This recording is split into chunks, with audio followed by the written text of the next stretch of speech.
All right, I think everything's working. Okay. What do you want to talk about, man? Well, I guess the two topics I wanted to hit was where I feel I'm at, and also pertaining to you, I wanted to ask about the streaming and all, and how's that Okay. been going? So whichever you'd like to approach first. Sure. Um, Which I know Hayden loves to talk about himself. True. So. I won't deny that at all. Yeah, I mean, I said it twice now, I think, in my videos.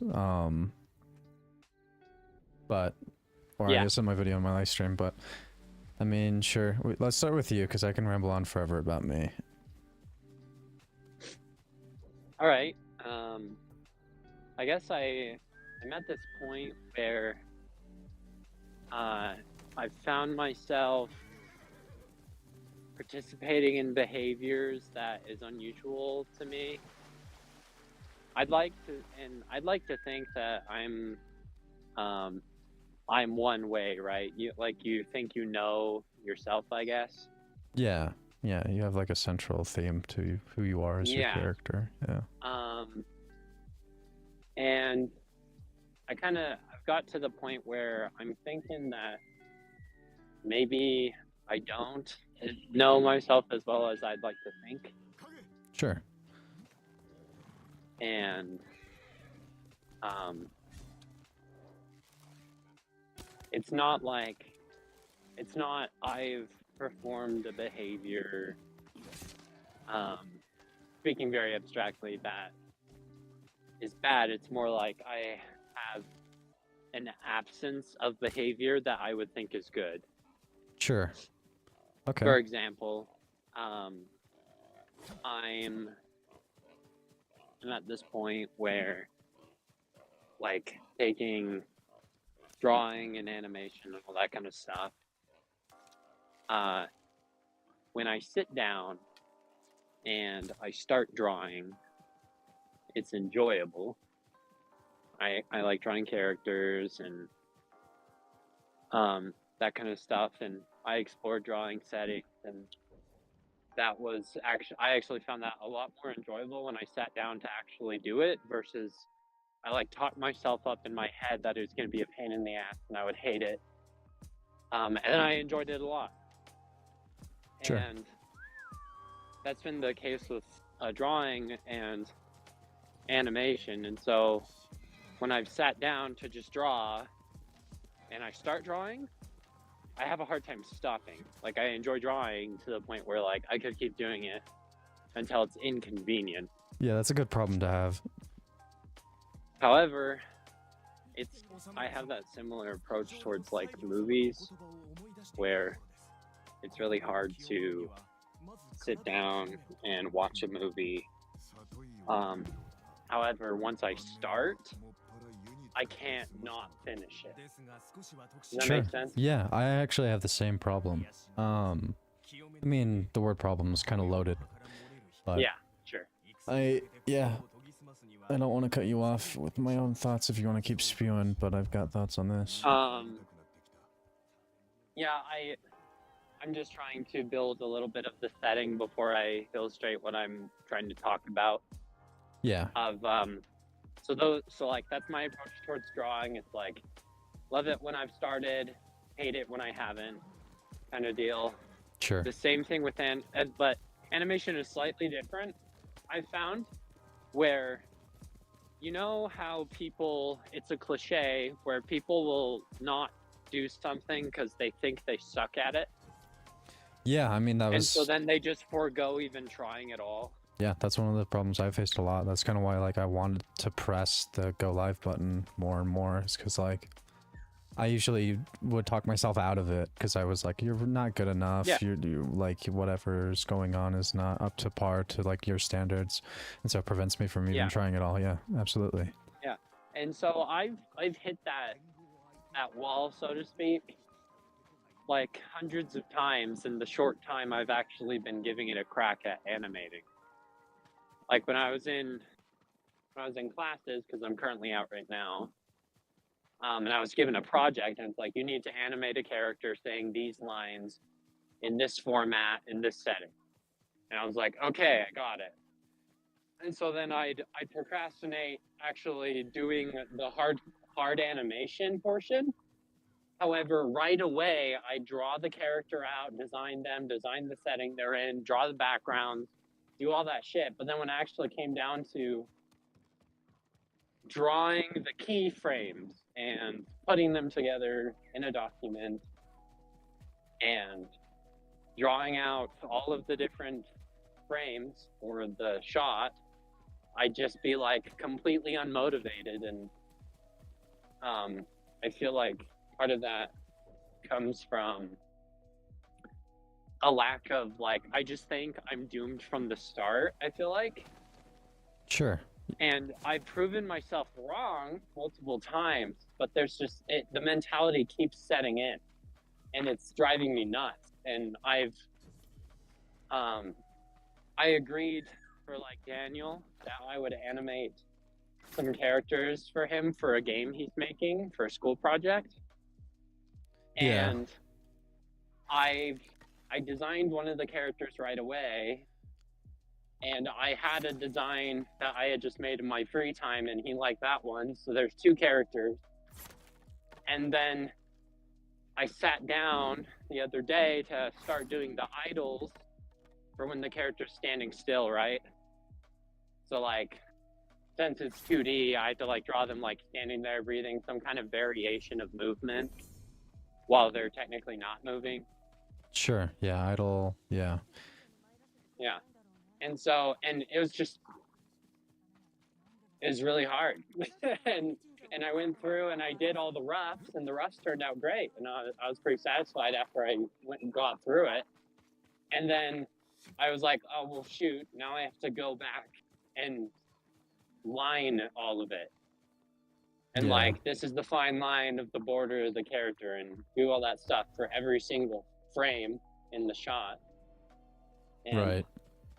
Anyway, pulling it away, that's like super micro for what I'm trying to talk about, a macro thing. Yeah. I will say, I think I have a lot to relate to on this. Like, it seems like you and I kind of have a lot of similar situations going for us for like trying to execute. Digital media, so.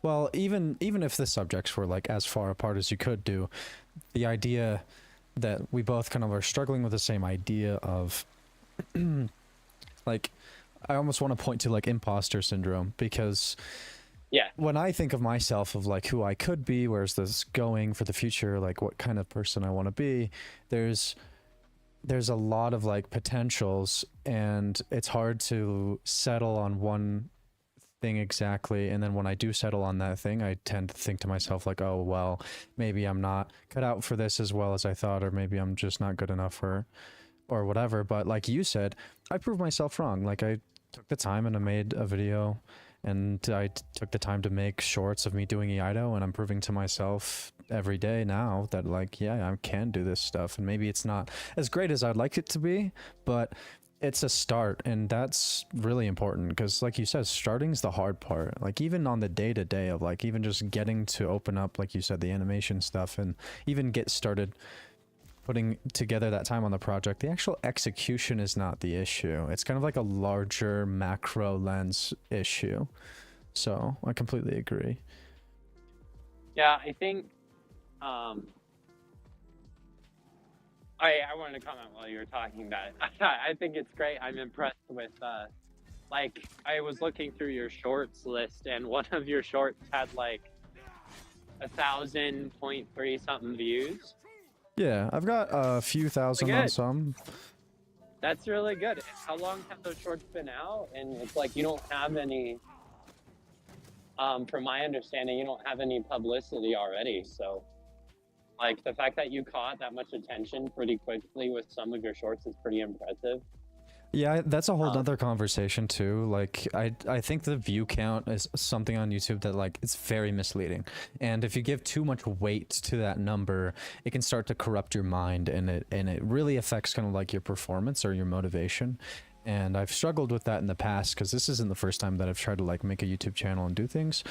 And that number, like you start getting way too attached to that number, and it can easily negatively affect you, especially when those numbers don't kind of like meet your expectations or your hopes. But that's kind of why my mindset, I think, with this works so well, is like I don't necessarily look at that one short that I have that has 4,000 views and say like, oh wow, it's like better than the rest, or it says anything else. There's so much out of my control that I really shouldn't be worrying too much about.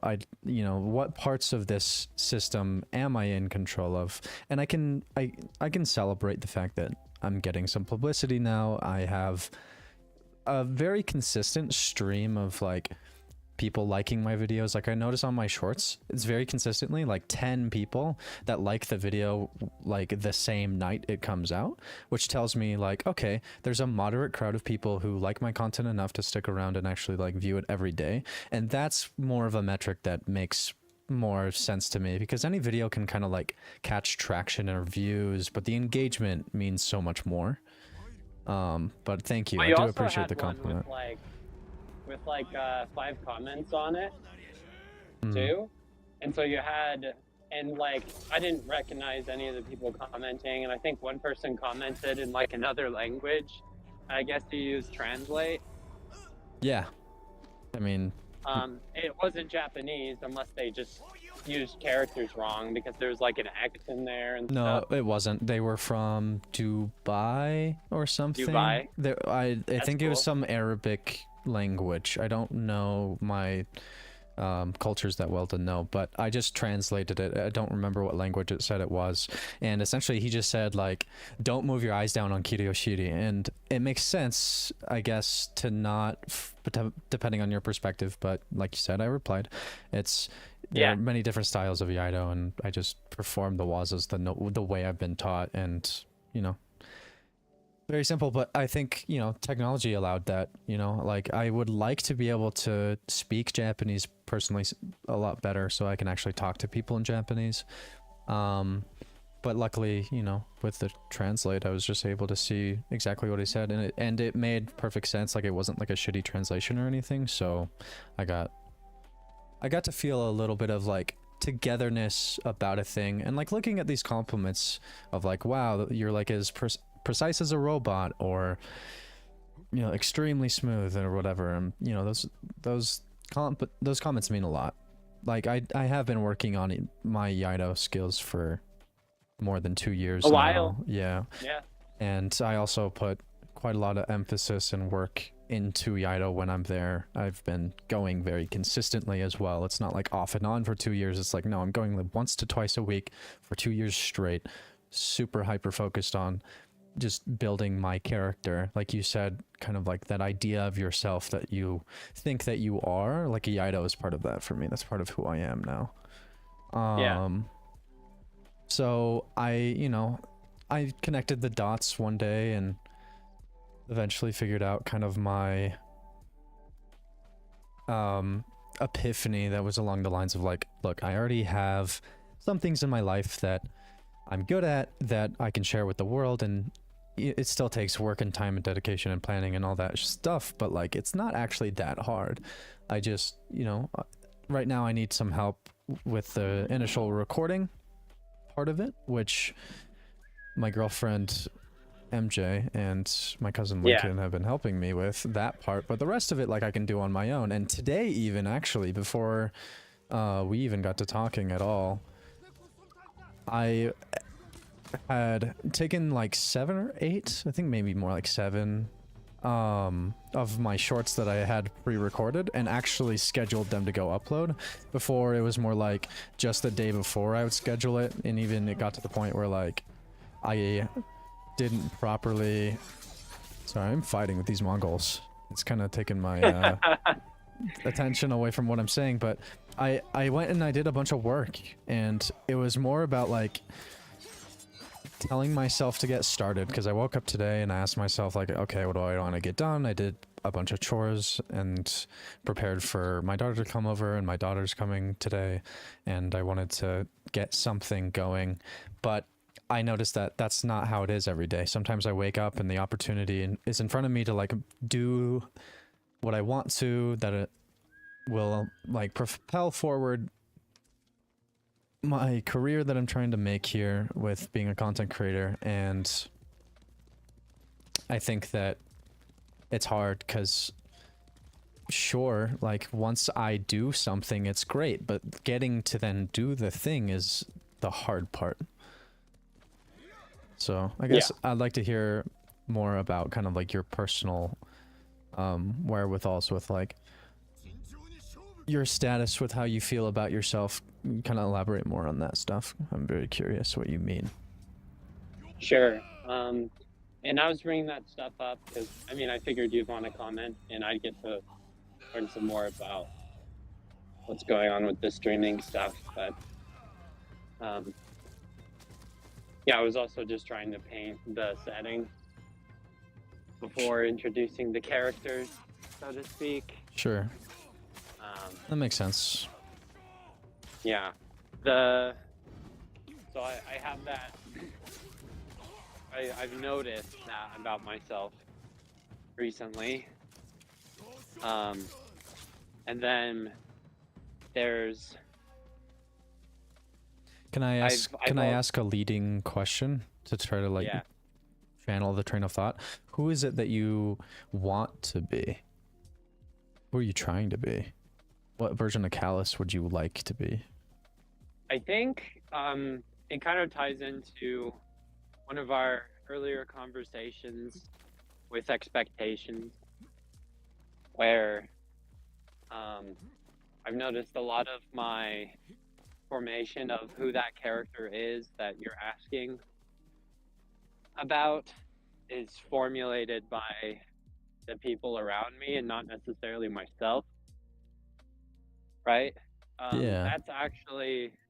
That's how I was pushed into the idea of thinking I needed to go to college in the first place to learn about animation and do that as a career, was because I found myself just fascinated with animation in the first place and wanting to know how some of that worked. And then people around me were like, wow, you draw pictures and you like this thing, so you go make that thing. And I was like, oh, okay, I mean, that makes sense.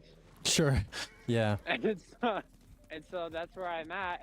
And of course it's not that simple with I wanted to bring this up. I was thinking about it before I even got to the park, and I wanted to ask you about it. But with I've noticed I've been comparing myself to my wife a lot. Mm-hmm. Like, a lot. Sure. I mean, and I think it's been very negative. A lot of the comparisons. It's like, because it's related to the field, it's like some kid who's 16 getting on Instagram and then like looking at artwork done by people who are like in their 40s and have a huge following, and they're like drawing this super elaborate stuff, or they're painting things with spray cans and a piece of paper on huge walls and doing huge murals and all that stuff, and they're like, wow, I suck. And that's like the feeling that they get. It's like a miniature version of that without the simplistic pettiness, I think. Sure. Of me comparing myself to Claire a lot. Yeah, I mean, yeah, there's a lot to unpack there. I think generally when it comes to relationships, you know, your status, whether or not we like to think about it this way, your status is very tied to who your partner is, who they are, what they do, what part of social circles they're in, and your friends and your family, and yeah, like, and how they all mingle and how well they get along. And you know, I think that there's a lot. Something I want to maybe go deeper in on is kind of like our place in the world outside of our relationship, because like you said, you don't even really know really to the fullest extent that maybe would be satisfying enough to you who you even are. And then you would mention like I go through this all the time too, like watching content on YouTube or just seeing stuff on the internet. Like when you want to step in and make your own piece and do something, it's so daunting because it's like, well, I don't really have like, especially with the economic place that you and I are in, like we don't make that much money. You know, you're even in school, you're not even making money right now. I don't even make money right Yeah, now, yeah, and which with is a huge negative connotation for the comparison yeah, for me. and there's a lot of stigma around stuff, around everything. It doesn't matter what you do, like depending on the person and their perspective, they're just going to look down upon you or look highly of you. It depends. And that's kind of like one of the things that I've been trying to get over is like, okay, I need to know that people won't like me for me fully. There's going to be plenty of people that hate me. There's going to be plenty of people that might like me, and that's okay. And I need to kind of get over kind of like the judgment, but it's much harder to do when it's like somebody really important to you or someone really close to you. And especially me right now, being an extremely small streamer, I haven't even tried like doing too many big things yet. My inner circle of people is kind of watching in, like, you know, and seeing, okay, well, Hayden's uploading stuff, what is this gonna amount to, and what kind of, what, you know, what are the pros and cons? Everybody should try to analyze that. And Well, before you try that on any longer, I do want to specify, since you've suggested it, whatever the people around you, your believed expectations they have of you and your streaming, my expectations are pretty optimistic. I think you have the personality to do it, and I'm not trying to butter you up or anything. oh well, a Or be your compliment's a yes compliment. man. Sure, But yeah. I think you have the personality to be a streamer, and your behaviors, from what I know about you, support the idea of streaming. I think it's just a calibration of getting it started. Yeah, and And you've started, so I'm very optimistic. thank you. And yeah, that's But I feel the same way, and I've kind of known that about myself in multiple facets. It's just the confidence is the problem. Like some days imposter. yeah, some days I'll prove to myself that I can do it, and I do it. I do some of it, and I'm making progress. And then other days I'm questioning, and it really brings me down. But I think it's healthy to have some level of skepticism and like double checking. You don't want to be so arrogant that you're just blind to kind of like your flaws. And you know, I'm open to criticism. I want to work on myself so that I can constantly become better and better. I don't think that who I am exactly right now is like the perfect product either. And yeah, I mean, it's kind of a problem that I've struggled with a lot of I want to be someone, I want to do something, and it's a problem that a lot of people our age struggle with quite often. I've found myself looking to online sources. I guess I should tie back this with one of my earlier sentiments with the comparison between myself and my wife, where, just for the context, it's like she has her father in her pocket.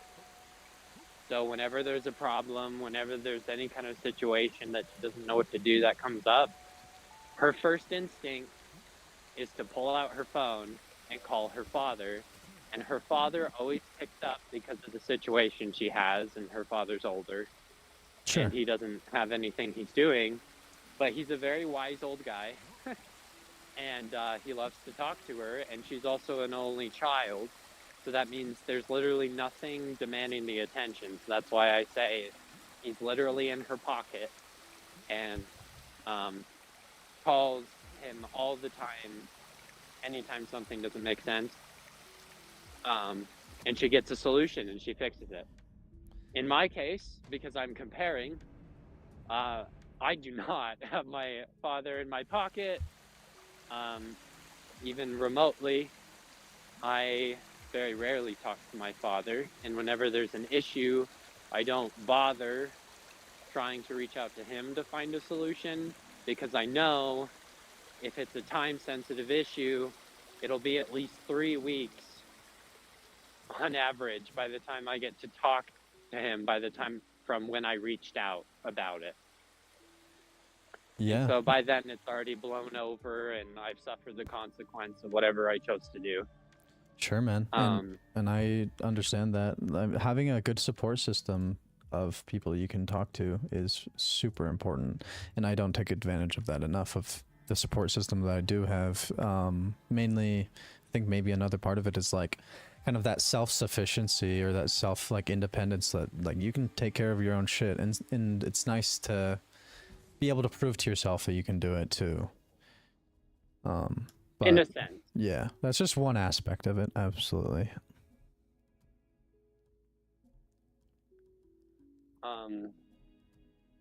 I think with that, to be honest, I forgot the trail of where I was coming from with that. Yeah, it's Besides just on the lines. comparison. Yeah, you're comparing yourself to your wife, and you've got right, the negative connotation. yeah, But also just your example of because I brought up expectations when you asked me a leading question. sure. Just trying to give direction. Yeah. Yeah, that it's shaped by the people around me, and yet the people around me that are shaping it, I've noticed, don't seem to be very predisposed to being in my support system when I actually carry out what they want or expect of me. Interesting. Can you give me? And I mean, I believe you. I it's just not want like specifics. okay, so my older sister is an example, and I gotta get used to the whole streaming thing where you don't use people's names. Yeah. But my older sister, she, she has, she's politically disposed in right-wing direction, and so she's also very bullheaded. So those two characteristics about her make her kind of a very loud voice in everyone's life around her. And she has expectations that she is very loud about of others, and I've pointed it out to her time and time again that most people never live up to them, so maybe they're unrealistic. But that doesn't stop her from having them. Yeah. And my point is, for example, I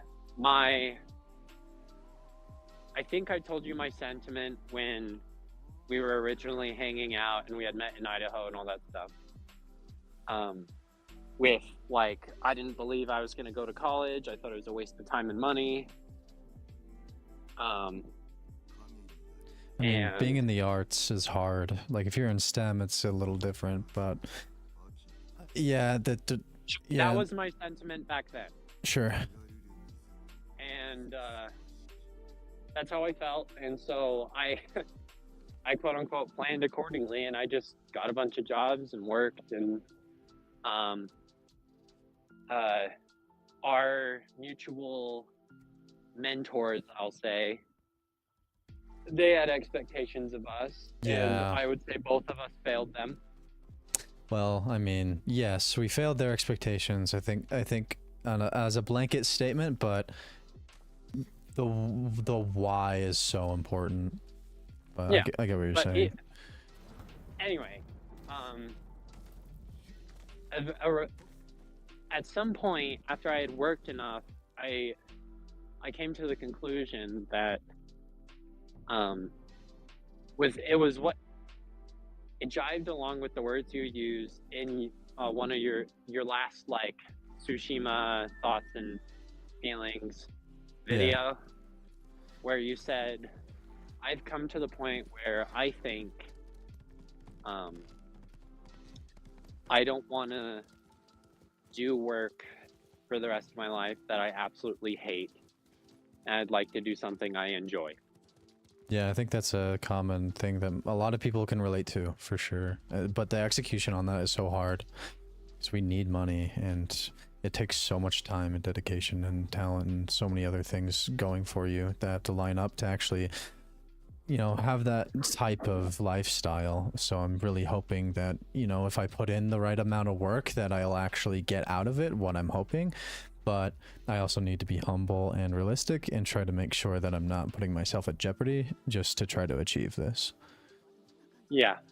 Um, but like, yeah, my expectation for myself was I'm not going to go do that because it doesn't make sense.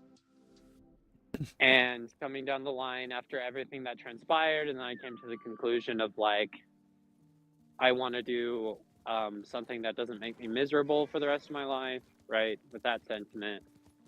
And then the people around me were like, yeah, well, it took you long enough to figure that out. And now you go to college.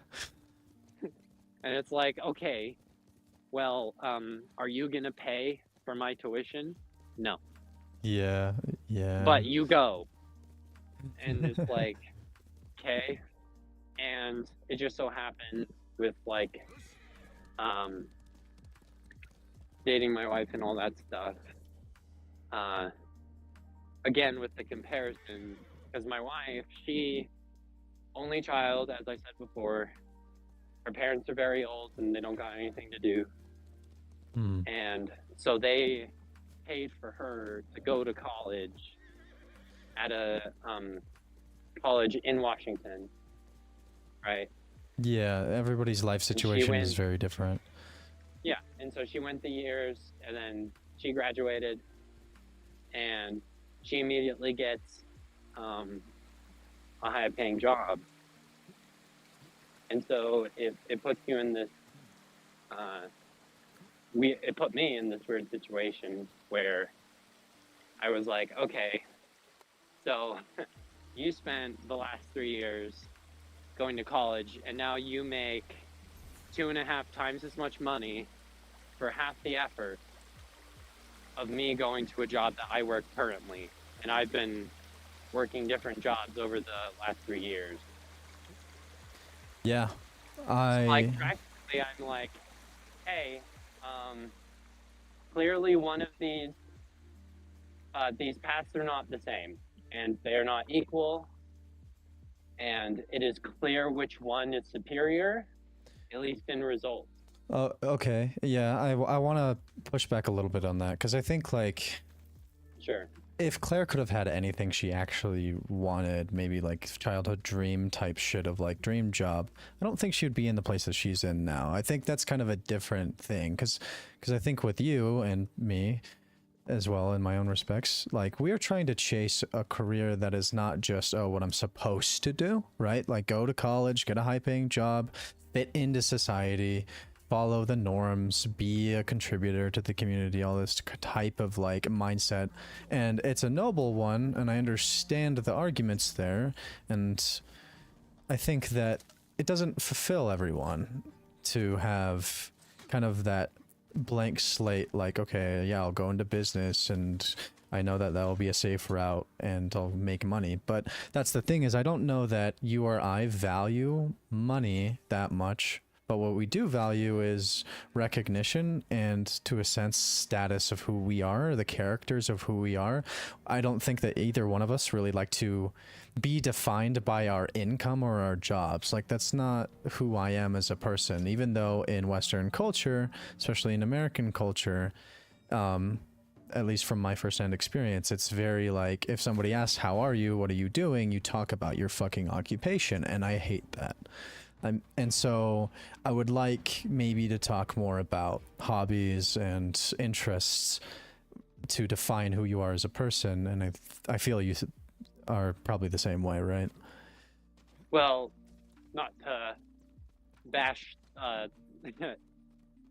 idea over and over again, but I can definitely attest in my personal experience that it is not fun meeting extended family members, or even my immediate family, like running into them and them being like, so how's your job or whatever. And it's like, yeah, that thing. Right. And we've definitely been in places where we've done the work that we need to do. I mean, the place that I'm in right now, I still have a full-time job, right? Like I'm still trying to do what I need to survive, and the bare minimum required of me to survive as an adult, as a person. But yeah, I think I also just need to explain to you this dynamic I've experienced that not everyone is going to experience, and I know, or I'm going to heavily assume that you have not experienced it, and that's why I want to tell you about it. Where it's like going to visit my grandmother is it's like a double-edged sword kind of experience. I can relate to that Where so far. yeah, where I show up with my wife, and she's like, "How you guys doing?" And my wife, now this is something, I don't want to get into the weeds over it, but she is in a gray area on like gender roles where I don't know what she expects and she doesn't know what she expects.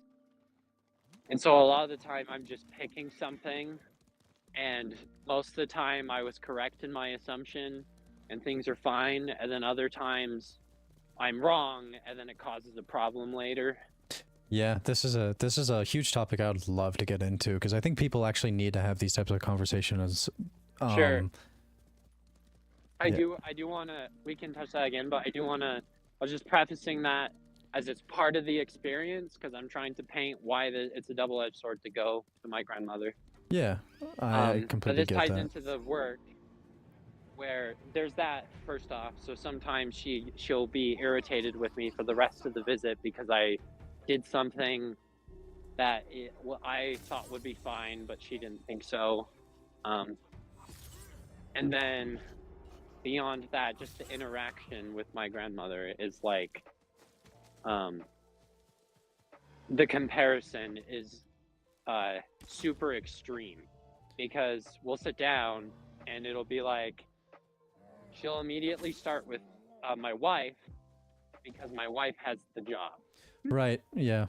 This is very And indicative of kind of like old customs versus the new traditions of like the new generation that you and I are a part of, and as well as Gen Alpha coming after us, is very, it's very reformative, reshaping all of the traditional ideas of things and questioning everything. And we have access to information and so much of it and so quickly that, you know, it's so hard to like just even visit a fucking grandma nowadays, because I don't know that sure, they went through their own problems and they have their own different kind of like stigma of what they can and can't do and how they live their life and all this shit, but it's so different being someone who is our age at this point in time in history. There's no definitive rule, because before there were rules. This is the societal expectation that, right? It's like, man goes to work, woman stays at home. And so that was like the rule that everyone knew, everyone followed. And now because things are kind of in this transformation area, it's like, it's hard because I have to pick and choose as I go, because with my family is still hard in stone in the old school ways. Sure. However, my wife is very much in stone in the more modern ideas. And then there's myself, where I'm standing on the fence most of the time, because I'm not so extreme as to toss aside things that I see as valuable just because it doesn't fit the prescription. Right, and that's Does good. that make sense? Yeah, you should have that type of open mind. Absolutely. So I'm not saying everything old school is bad, and I'm not saying everything old school is good. And so that puts me in a really hard spot all the time, especially in these situations. Because, you know, I enter into a setting where old school is present. And so now I have to be the bridge between my wife and the old school. Otherwise, there would be conflict.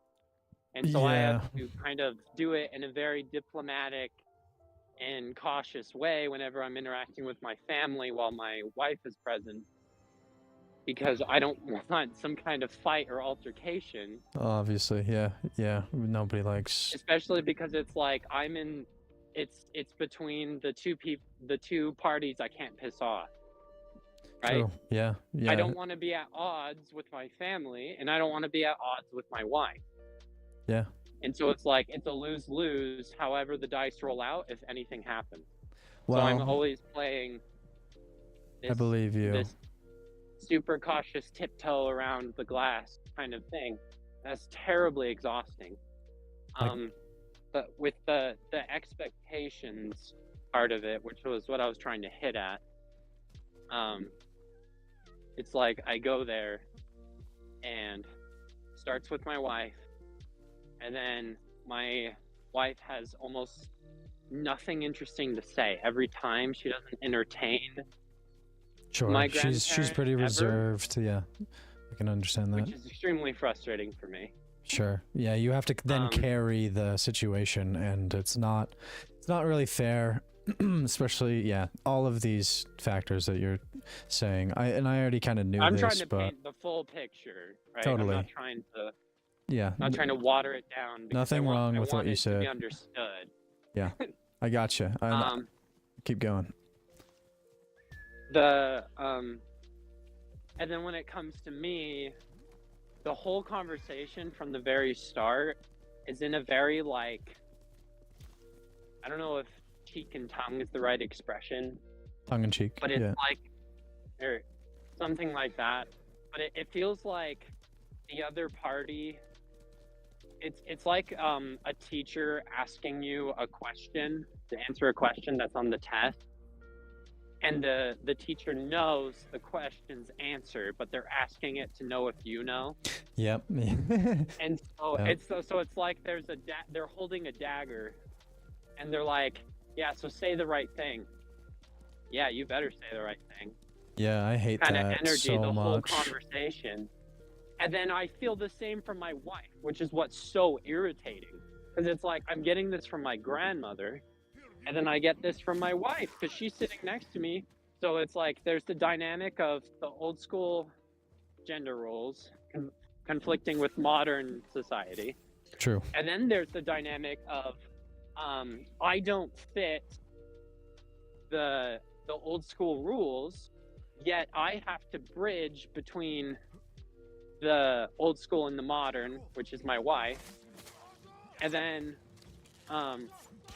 any mistakes from either party result in me being quote unquote terminated. Okay, so- what does termination look like? I'm just curious. So essentially, as I communicated before with like the whole 3-week thing, my relation with my family since I married my wife has been very, very minimal. Hello. Very minimal. So it's, I rarely interact with them as much as I did before. I don't talk about them as much as I did before. So, to clarify, is it because you have already said the wrong thing once, or is it more just like because you were No. trying to play both sides that like nobody was happy? A little bit of that in a sense, not to the point where like the results have dramatically changed due to that. But I know both sides are unhappy with me. Sure. Just no like large result has occurred from that. But it's more of I say that to point out that me pissing off my family, I guess even more context would tell it even further, where like my younger sister has been fighting with my father and my older sister. I'll save you why. Okay. But their result in them fighting was they all decided to cut communication with each other. Wow. Well, And so that's not with me, yeah, it's not great. And so with me, it's like, okay, we barely talk already. And so yeah, the fallout, which has been proven by the same circumstance, just a different person in the family, of what happens is clear to me. That is what happens to me if I piss them off. Sure. Well, I have a lot I want to say about it, but I do want you Sure. I do want you to finish painting the full picture because it is your story after all. Anyway, it all just bleeds into the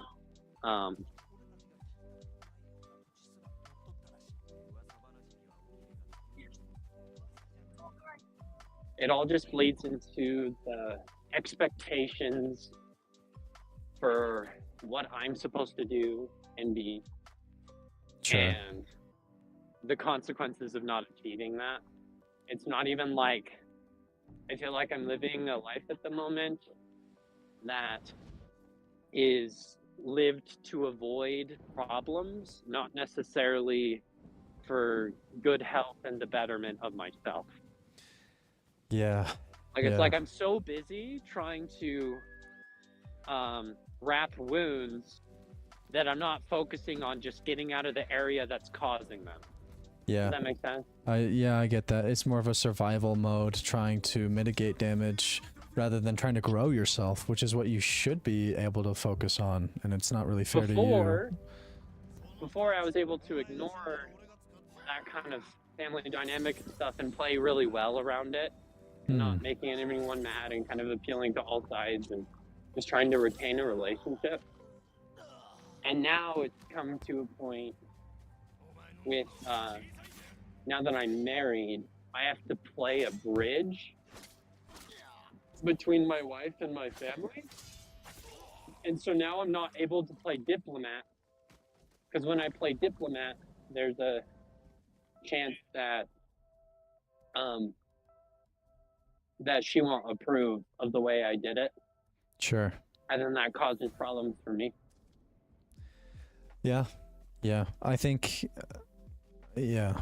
I think I got the gist of what you're saying, and I think I'd like to speak on it as soon as you're ready to hear kind of what I have to say. I mean, final note, I guess, is all parties that I've mentioned have plenty of reasons to be upset with me, I guess. Sure. So there's a lot to unpack. I think one of the bigger things is kind of like, we had touched on this before when we had talked last time, but what somebody's expectations are of you are somewhat in your control, but at the same time, there's plenty that isn't, and it's a tough line. It's a tough line to balance. It's a tough tightrope. Generally, I think if you can be very clear with what it is you want and what it is your expectations of them are and what you hope their expectations are of you, then any decent human being who's in the right place of state of mind, I don't think I'm ready for this place, it doesn't seem like an opening, they should listen to you and take those things into consideration and be respectful. I don't know that maybe, you know, when you have something like, dude, horse, this way, please. When you have people like your wife or your grandma, they kind of have a sense of ownership, and I don't want to mislead anyone when I say that. What I mean by ownership is there's kind of a state of mind that when you're so close to somebody, they kind of owe you something. And it's a stigma that I don't really like. I hate the idea that just because you're close to somebody means that you kind of owe them anything. I feel like there should be a set of things that are expected, but only after both parties kind of like agree on those terms, and I think a lot of those terms from their end kind of just happen without your consent. That's one of my main problems. Yeah. Yeah, I was just gonna comment until you added that last predicate. Okay, yeah, I was getting Go there. on. I'm also playing a game, so Yeah. it's a skill I'm working on, balancing my thoughts as well as playing, and I'm getting better at it. My performance is actually decent in this game. I am not making too many mistakes so far. So, anyways, more important pressing matters. The idea that when you're hanging out with people, they have their own preferences of what to talk about. They have their own goals of kind of like why you're even there, what they're getting out of you being there physically in person. So like the visitation with a grandma, at least for me, is like, I think I've been starting to shift from going with the flow, and I've started to actually ask the question, okay, what is it that I'm here to do? What is it that you want to do with me? What is it that you want to get out of it? And then that helps kind of like orient like what our relationship is, what expectations we have going into not only just that day, but going forward. I had this conversation with my grandma not too long ago. Like, I love her, she's family, she and I have been close, and I've spent a lot of my time in my life with her, and she loves me very much, and I see that. But who I am as a person nowadays, who it is that she is, don't really exist in the same kind of like social circles, and so it's really hard, unless it makes sense, to kind of like force those two social circles together.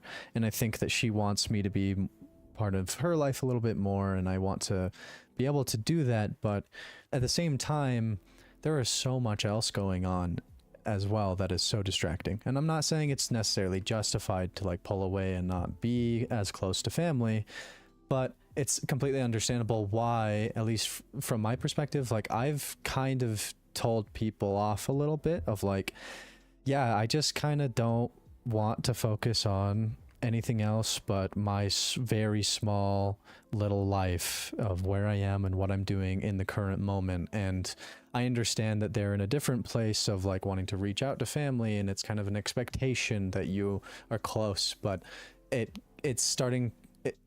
I need more time and I need more focus in one area to really push through what I'm trying to get out of life. And that approach is hard because rather than trying to like give everybody what they want and have a win-win, it actually is kind of me giving up and saying, look, I don't really have the patience or the time to include you in my schedule, and it's hard to say that. And I'm not saying that's the answer to what you should do, but I'm just trying to give context for why I can relate. I think with your wife, it's much more important to grind out all of the ideas in the detail of like, oh, this is who I currently am. This is who I would like to be. This is, you know, the things that I'm proud of or the things that I'm not. And I think it's hard to admit our flaws and come away from it to be someone who you feel like you could be proud of. But at the end of the day, unless you're like a criminal or really like putting Claire in danger, these flaws that you have, I don't know that they're that big of a deal. I think everybody has some level of flaws depending on what they do, who they are, and I think communication needs to be there. So on that note, there's this because of the dynamic I'm currently stuck in, I need to flush out the idea that Claire has expectations of me, and I have expectations of her. However, the amount of listed items on my list is very, very small. And the amount of listed items on her list is very, very large.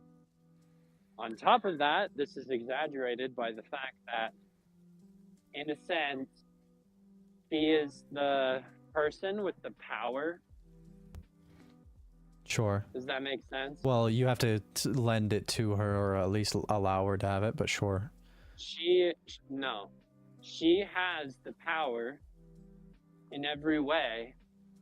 And so there's a complete, I concede to anything she wants. And then if I fail, it's a problem. And then she has no need to concede to anything I want. And if she fails to do so, she's not punished in any way. Yeah, Does that make sense? Yeah, that dynamic is hard because, you know. And it's there, and it's not some imagined thing, because with the way my situation is, and also the way society is, because on top of that, if there's some kind of conflict between the two of us, that quote unquote support group that's supposed to be like your family and stuff, they are conditioned to side with my wife and not me. Well, yeah, So I mean, if I from were their to address perspective, them about any problems between the two of us, it's always going to be, you must remedy everything you do, and she stays the same. Does that make sense? Yeah, I've dealt with this before as well. With my ex, I see that, and it sucks. I want to elaborate on the idea that these people don't have the right to say that. Not that, like, they don't have free speech, obviously. It's more of the idea that, like, they obviously do not have as much weight into your life and understanding of your perspective as they probably would need to actually say these things. I think that's a good reason to maybe take everything they say with a grain of salt, which I'm sure you already do, but the execution of what you do about that is an entirely different thing altogether. One second. I think the reason why this is all like starting to pick up for me, and why I'm like trying to address it, is I've come to the conclusion that I'm not certain, but I am mostly certain that should I continue along the path I'm going on and finish out my college dealio and get my little paper certificate and get my little pat on the head from the people who taught me how to do some skills, I will be met with discontent and disappointment as I struggle to deal with actually using that as leverage to get somewhere I want to be. And so far,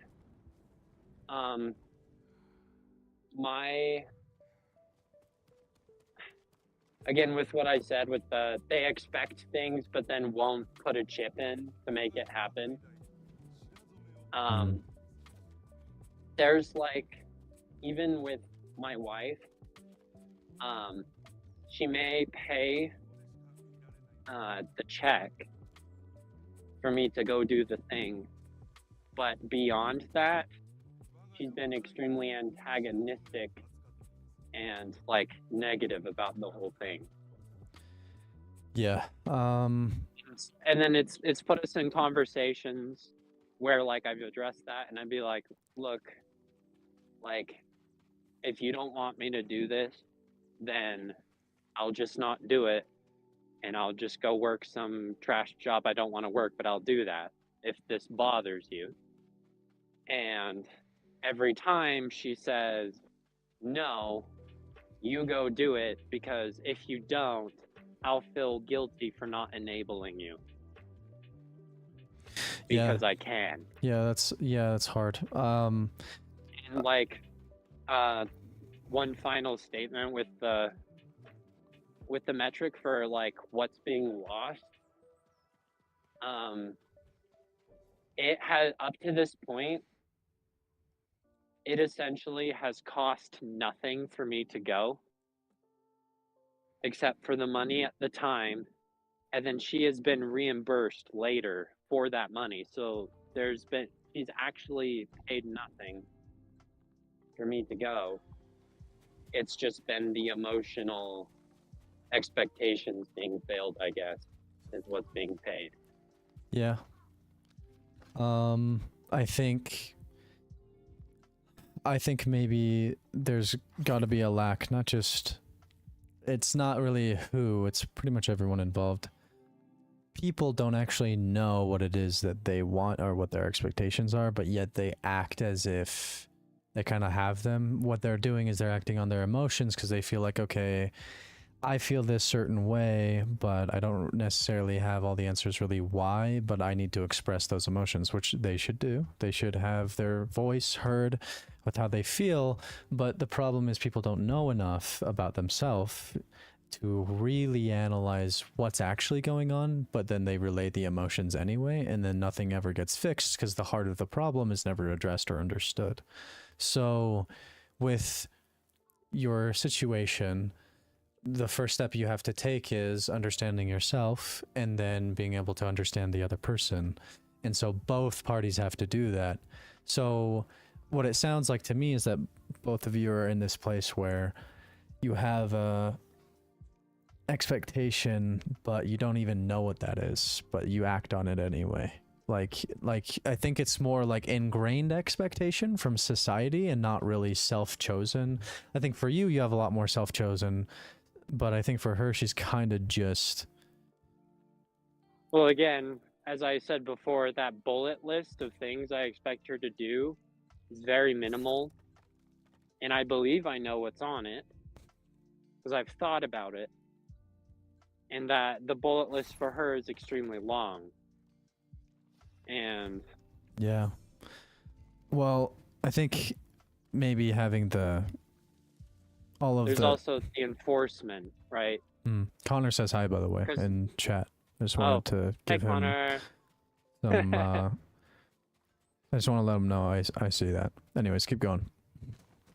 Yeah, but the enforcement matters a lot, and I think it's just overlooked because it's whoever has the enforcement or the power in the situation makes the rules and sustains the rules. And so for my situation, I have no power. I think that's inherently flawed as an idea. I think sure, that's the way society works at large, but I don't want to live my life that way, and I don't think anyone else should either. What, like in my situation, or in a way that like you feel that both people have the power in the situation? I think both people need to have the correct amount of say. That's what I'd like, but in the situation, I've come to the conclusion that it is completely one-sided. Yeah, and that's not fair. For me. Yeah, I think that's fucked up, and that's kind of the thing. And people will use kind of like, oh, look at all the stuff I do for you. Look at how good I am and that I'm following my responsibilities, and look at all this stuff as an excuse. And again, they impose expectations. Yeah. That's why you're saying it as an excuse. I never expected any of those things. True. They do them anyway, and that's great. But that doesn't mean just because they do that it's fair to just disimpose anything else that I actually request. Well, for me, I'm similar in the way that I don't really have a lot of expectations for people, but it seems like because they're generous or because they want to help out and then they do, that then they'll expect something in return without making that inherently clear when they do those things. But at the same time, like, just existing or following the path that you're currently on doesn't ever seem to be enough, because humans seem to be so focused on the next thing or the growth or the kind of like result from their labor. So if they put in labor into you, but they're not getting out of it, I guess, what they expected, then they're gonna feel maybe not, maybe cheated is the wrong word, but like they're gonna be kind of upset about that. They're not gonna feel great about it because nobody likes putting in work and getting nothing out of it. And that's not to say that, like, I'm not saying you did anything wrong. I'm saying that their expectations are probably wrong. And I think you've been alluding to that sentiment already a lot, but I needed to kind of like have the reasoning for me behind it. So Sure. I think I just figured that out. I mean, I've known this all along, but putting it into words and then talking about it is a different experience altogether. I don't know. I think I'm just in a spot where I feel powerless. I know in a sense that I kind of am in a way, and so therefore I feel that way. Wow, makes sense. Well, okay, But I think maybe you might be powerless now, but I think that can change. but that's also my issue. Is because I've thought what's gonna happen when I actually go through with finishing out this college stuff. I don't necessarily see a change, and that's what's extremely bothersome to me. I'd agree with you. If the core issue is not addressed, then nothing will change. Absolutely. And even if things did technically change then, it still isn't right. Hmm. Because if that would mean, like, just to put it completely flat out, that means that, again, I don't want it to be this way, but I think that's just how it is with the dynamic that we have and from the behaviors that have been exhibited, where the power comes from money. True. I think that if you make it clear that that's not the kind of... Wow, I just got double launched in the air by like 2 spearmen. One guy hit me midair. That was kind of nuts. I think if you make it clear that, like, look, money does mean something and it's not useless and obviously we need it, but I think you got to come forward and really explain how you feel about it, because I think I don't... My comment earlier about like you giving her that power is still true, and I want to explain that because even though society has certain rules, or norms is probably a better word, you actually can defy those things. You just actually have to put in kind of like that work, and it's gonna cost a little bit, and it's gonna mean that you're gonna have to maybe say some things that like are controversial or different. But if you are controversial or different, you still deserve to be yourself. If you're not going to follow the trends, or you're not going to follow normal society whatever's, as well as then still trying to do your part, and you're still trying to be a good husband, you're still trying to be a good person, you want to enjoy life while you're alive, you don't want to grind and rush your way all day, you deserve to be able to have that life. But you gotta make sure that everyone around you is on the same page, or at least understands where you're coming from, so that they can have a proper understanding of your expectations, and you deserve to have the same of them. And I think things can change, but the conversations need to happen. What it seems like from me, from my perspective, is that the conversations don't happen to the degree that they need to happen. I think people give up a little too quickly. Partially due to emotion, or due to time constraints, or situations, whatever's going on the outside. Like if you're doing an activity and there's a time frame, whatever. I think you gotta tell people, like, hey, your view of life is totally fine, but I just don't agree. I'm just different. I don't want to give power to those who have money, and I know that you do it, or I know that other people do it. I just don't see life like that. Like, you just have to have those conversations. And, you know, you have to talk about that philosophy or that idea. That's what I do all the time with my girlfriend, is I tell her kind of like my ideal version of the world, knowing that it's not accurate to how reality is, knowing that I have to put in that effort to actively be different, or to make sure that like I'm trying to live as close to that like philosophy or reality that I want, knowing it's not actually true. I would rather try to change my mindset and my behavior to try to more closely relay my ideal version of reality, as well as try, you know, there's a minimum amount of responsibility that you have to do and things that you have to do. But outside of that, you know, and it's tough because you're in school, you're not making money. So everyone else in my life was a lot more judgmental of me when I didn't have a job.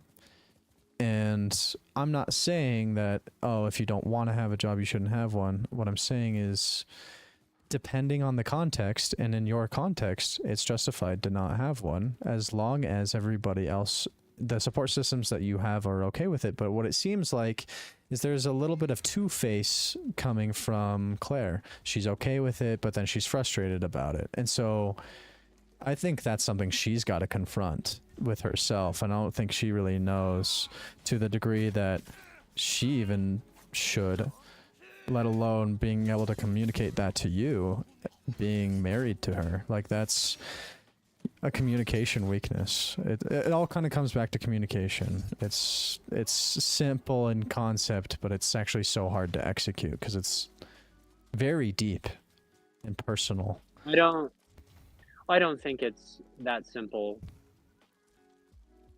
Well, it's There's simple too the many idea modifiers that, like, added to it. Way too many modifiers added onto it. in practice, it's extremely complicated. In concept, it's simple. Oh, just communicate, forehead. Like, but that's what I kind of meant by simple. Why? When? How? Yeah, it's more about all of the above. It's like if I could give the how should be prefacing a conversation at the beginning with kind of like an outline of your expectations of what you're wanting to get out of that conversation, what the structure of the conversation will look like, at least from your end, but then leave open opportunity for the other person to then come in. So exactly what I did with you today when we started the stream, right? Like, I tried to get a consensus about, okay, what is it that we're going to be talking about? That was one of the first things I asked. And then I understood that you wanted to take a little bit more of the lead. So then I gave you that and I said, like, okay, like, I have thoughts on this. You deserve to finish. You deserve to be fully heard and paint the whole picture. Like, that's an entire thing in of itself. Like, I think, I'm not saying that I'm perfect. I'm just using those examples as what you can do in those conversations. That's kind of the how, or like the what. And so writing down,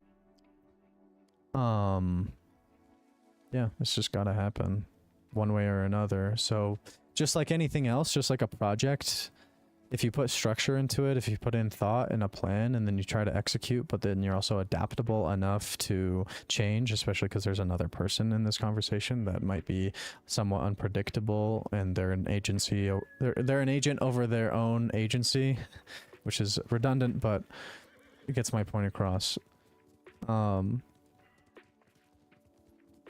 I think the ideological or philosophical sides of things need to be ironed out. Because if you are somebody that's a little bit more modern, but you have some traits about you that are traditional, or that you're okay with following the traditional or whatever, then those things need to be understood by everyone involved. And it's a little different on the scope of like, what's the word?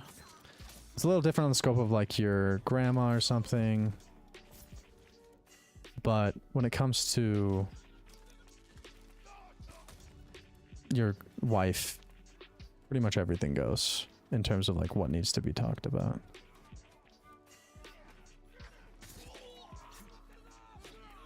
I think a large, well, it's more like I'm quite certain that a large amount of the conflict stems from what we tapped on and you wanted to go into, but I put on the back burner with the expectations towards like gender roles. Hmm. Like, it is extremely downplayed, I think, just how terrible that can affect how you get along with someone in a relationship stance. Because with, as I mentioned before, with kind of like you have the conflict of old world values with modern values, and these concepts are definitely in conflict here and there. And in my case, I come from a family that is definitely embedded in old world values heavily. And then Claire comes from a family that is the opposite. And from the beginning, it was my understanding that I am very, very sympathetic and level headed, I would argue, to being open to ideas from either side. And I want to kind of stand more in the middle and take what's good, kick what's bad. And unfortunately, I've started to notice that my wife is very much in the take basically everything, and then I have to do an uphill battle argument with her, and 90% of the time it turns out bad, and then 10% she'll actually concede that maybe it's not a good idea and she'll get past. Well, I don't know enough And so- about her to say, one way or another or what. I think though, regardless, if you can kind of force through her weaknesses or her strengths or your weaknesses and your strengths and do what needs to be done, then, you know, I think that's the best plan of action. And that's just is pretty much Well, just- like, I mean, I could just be spearheaded about it, where it's like,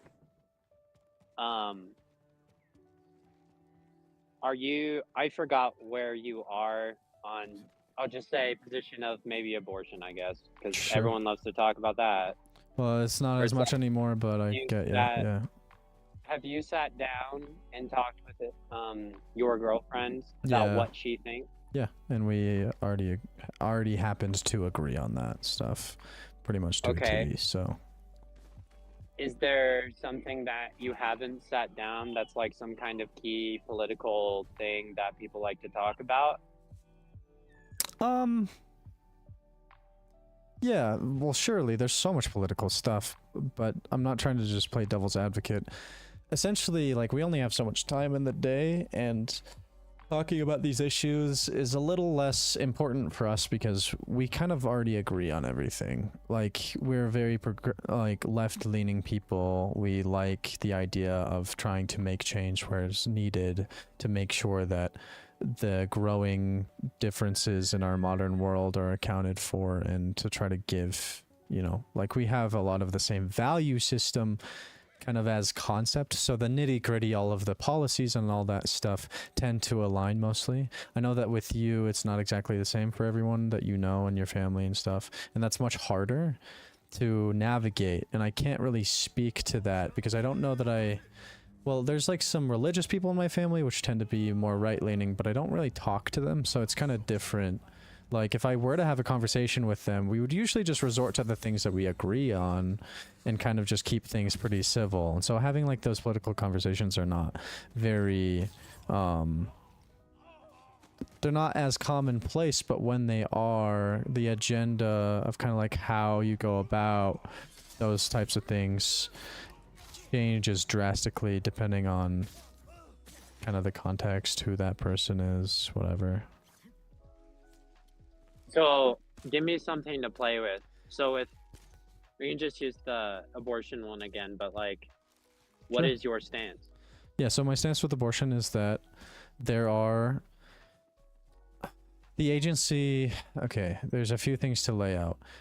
For one, the entire idea that like from the moment of conception that we can't possibly have any reason to have an abortion is just fucking ludicrous. There's a multitude of fucking reasons why we can.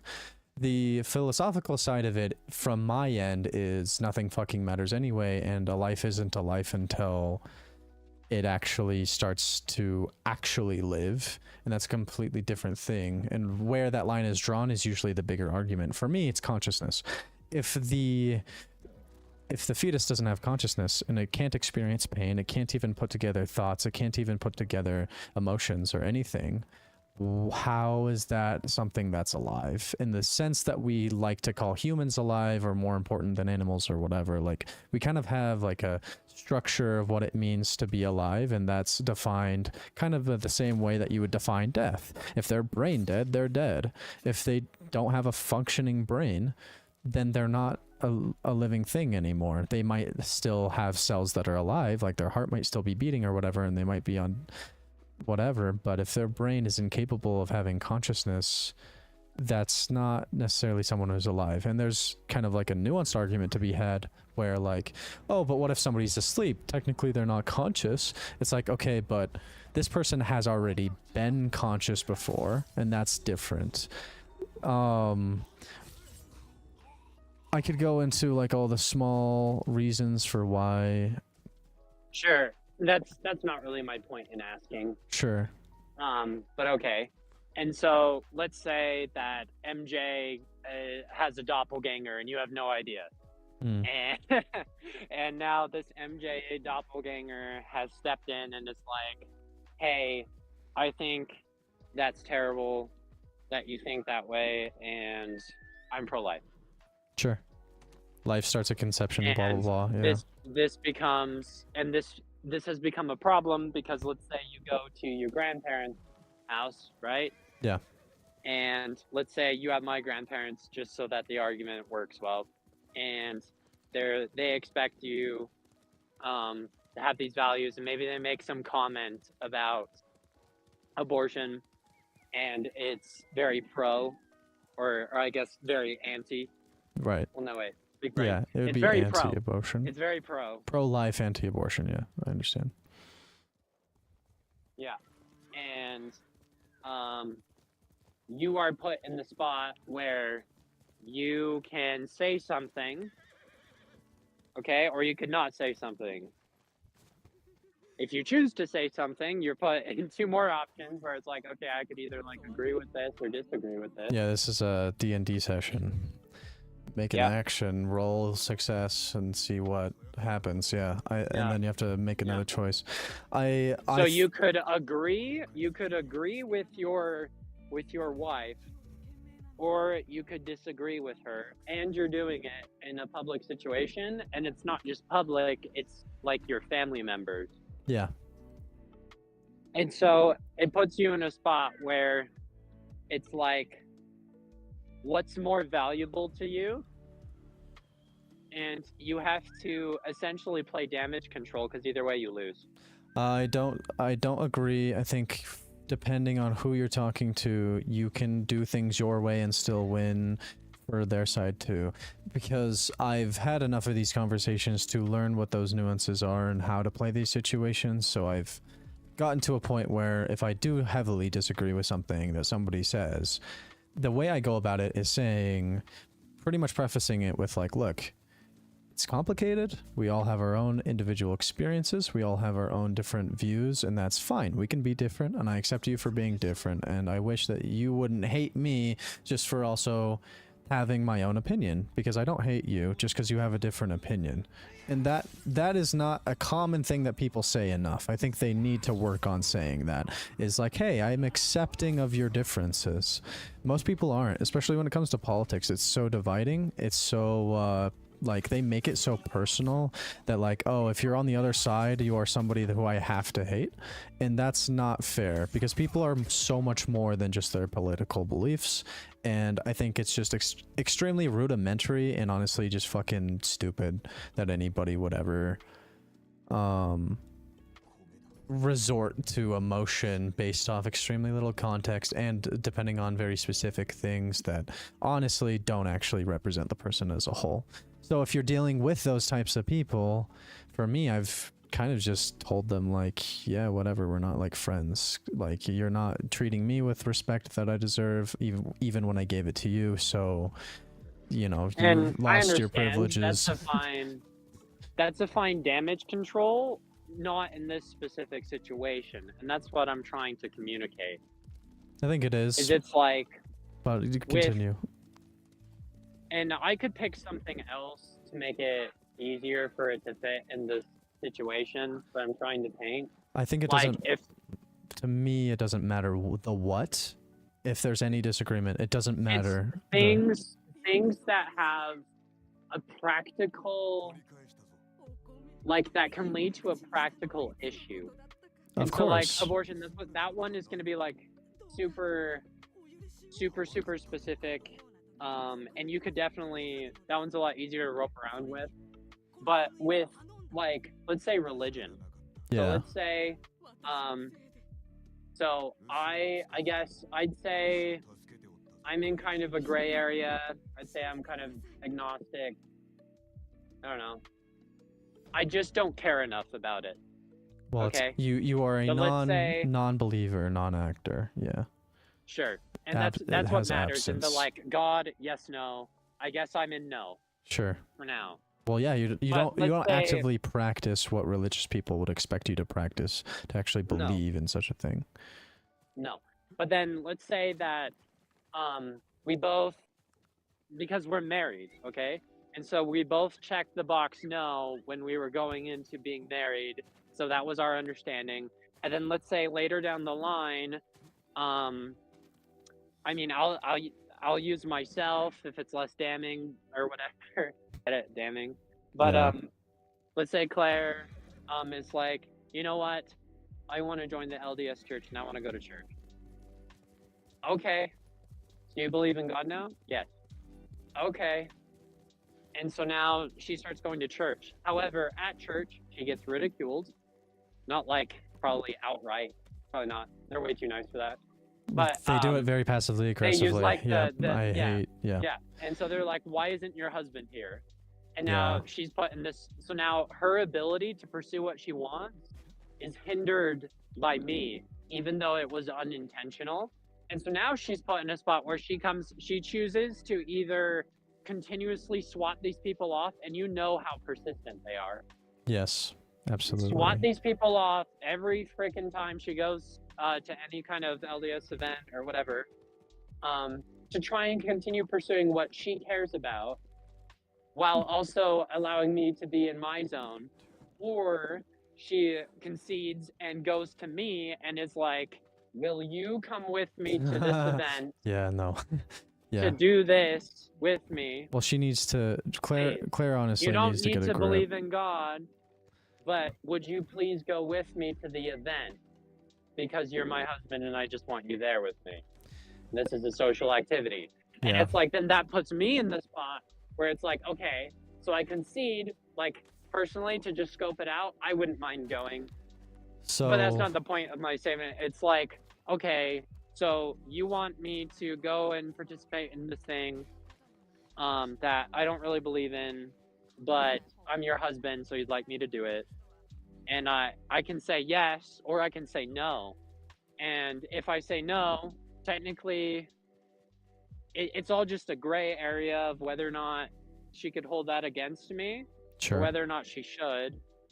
But either way, that causes like a practical problem. Of course And it so does. that's what I'm saying. So I've is had it's this like, issue. I've noticed things, and gender roles is one of them, where it's caused a practical problem between the two of us, and it's caused us to get into arguments.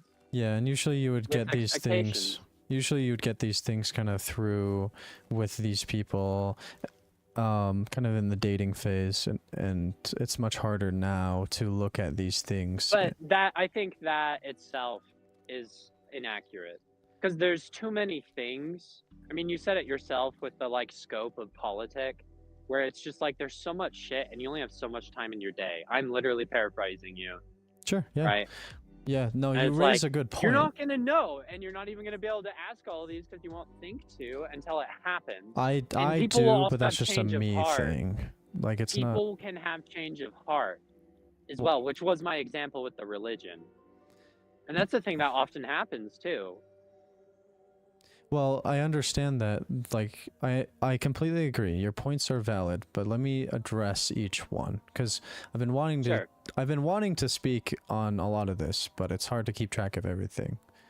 Yeah, there's just so many So elements. let me kind of like recap and go off for a sec because I don't Go want to for it. forget these things.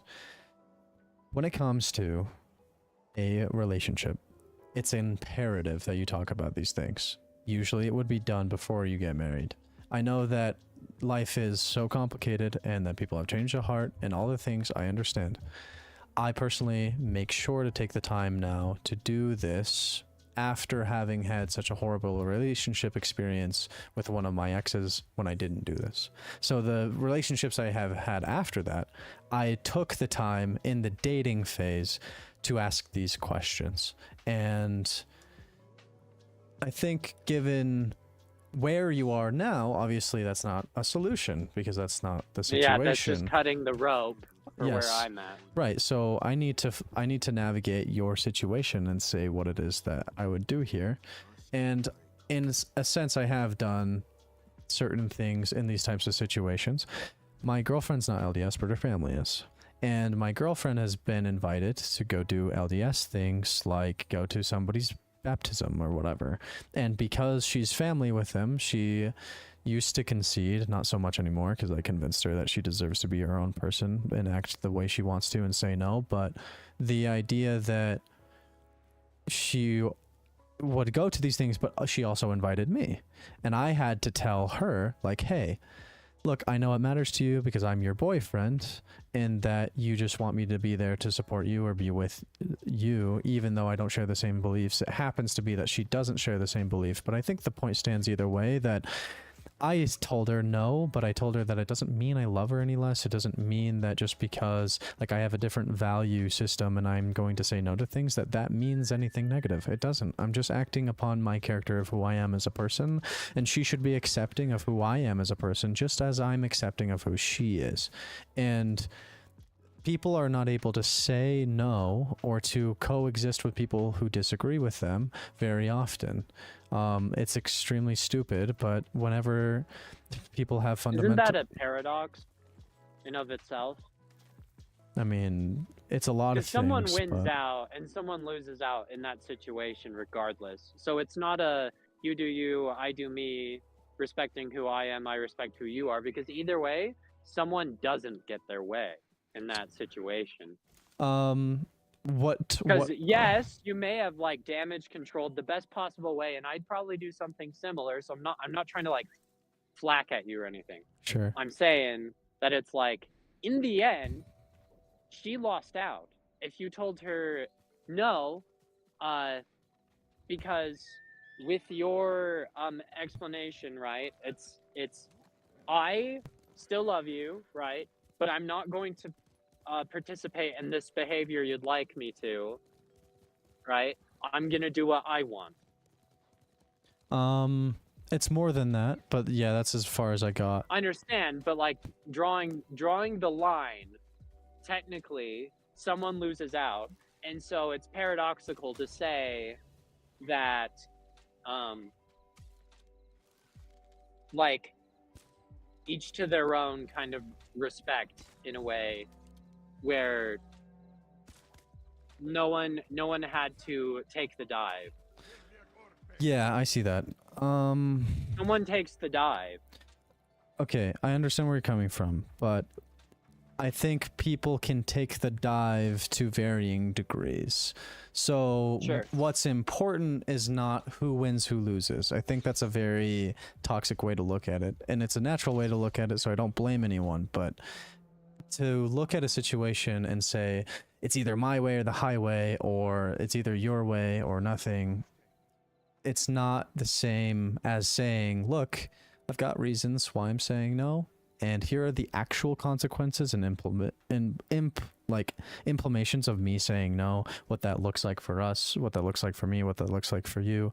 I respect you. I'm taking this as something very serious to me. I'm not saying no because only of these things. I'm saying no in the best possible way, and it's okay not to have everything and to concede on some things, and I will make sacrifices here and there to go against what I would like to do sometimes, but it's so highly dependent on the context that to say what those things are right now, even to you as my friend, like in this conversation, would be not 100% accurate representation of what actually happens in the real world, because there's so much other shit that you have to take into consideration. So my point, but like with the who, do you say maybe in this situation, you take the dive, right? Because that's what you would want, and here are your reasons for not going to the thing. yeah, But she, in the same situation, because this is why I'm saying it's a paradox, is saying, well, how come I take the dive? Can't you be the one that takes the dive for this situation, even though it's not what you want, and do what I'd like? just because Like, there's no... just because your cliff or your wife jumps off a cliff does not mean that you also should jump off that cliff. I know That's not what I'm saying. That's like super Sure. straw man. Well, it's not quite straw man. I think it's what is the differing thing? What is the factor that means that you get to say no to her? the factor is And that you I am can't an take the agent dive and over. she has to. It's not that she has to because you're making her. That's a completely, like, it would be different if that was the case. If you were making her do something, but you're not going to pitch in and do your part with that thing, that would be a problem.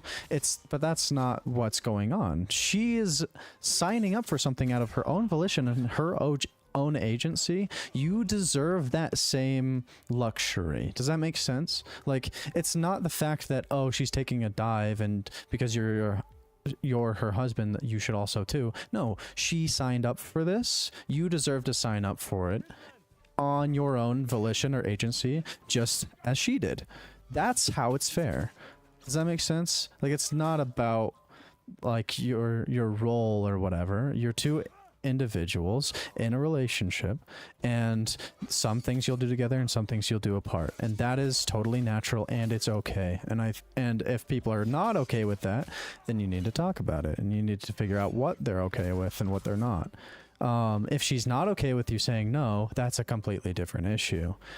If she's sensible and respectful, that she can understand that this is something she signed up for and you're not required to do this because that's within her agency to do that thing, then you should be free to have your agency to do your thing. She should not require or expect you to go down with her. If she does, that's fucked up, and I would fight anyone who thinks that way. It's in principle of like, who has agency over what's going on? If you make a request for her to do something and then she admits to it, but then she asks you to do your part with that thing because you're the one who asked her to do said thing, and then you don't, that's backwards, because now you're technically the agent over her actions. You're asking her to do something, but then you don't follow through. Then that's fucked up. Like, that's completely different type of situation. So in this situation, it's not fucked up of you to say no. You are justified in saying no, as much as she is justified in saying, hey, I want to go to church. It's the same type of reasoning for why, like, both of those things can happen. Because if it were the case that, like, let's say in the beginning of this relationship, I don't know if this is the case or not, you can tell me, if she says to you that, like, hey, everything I do you have to do with me, or anything that I want you to do with me because you're my husband, you have to when I ask you, then that would be a different story. But I don't know if that's the case. Like, I just don't know what type of, like, understanding the both of you have about the fact that you're two individuals, right? Like, you are still married and you have a relationship together, and that means that you'll do plenty of fucking things together, but not everything. And whoever deserves agency or choice deserves to keep that agency and choice where applicable within context.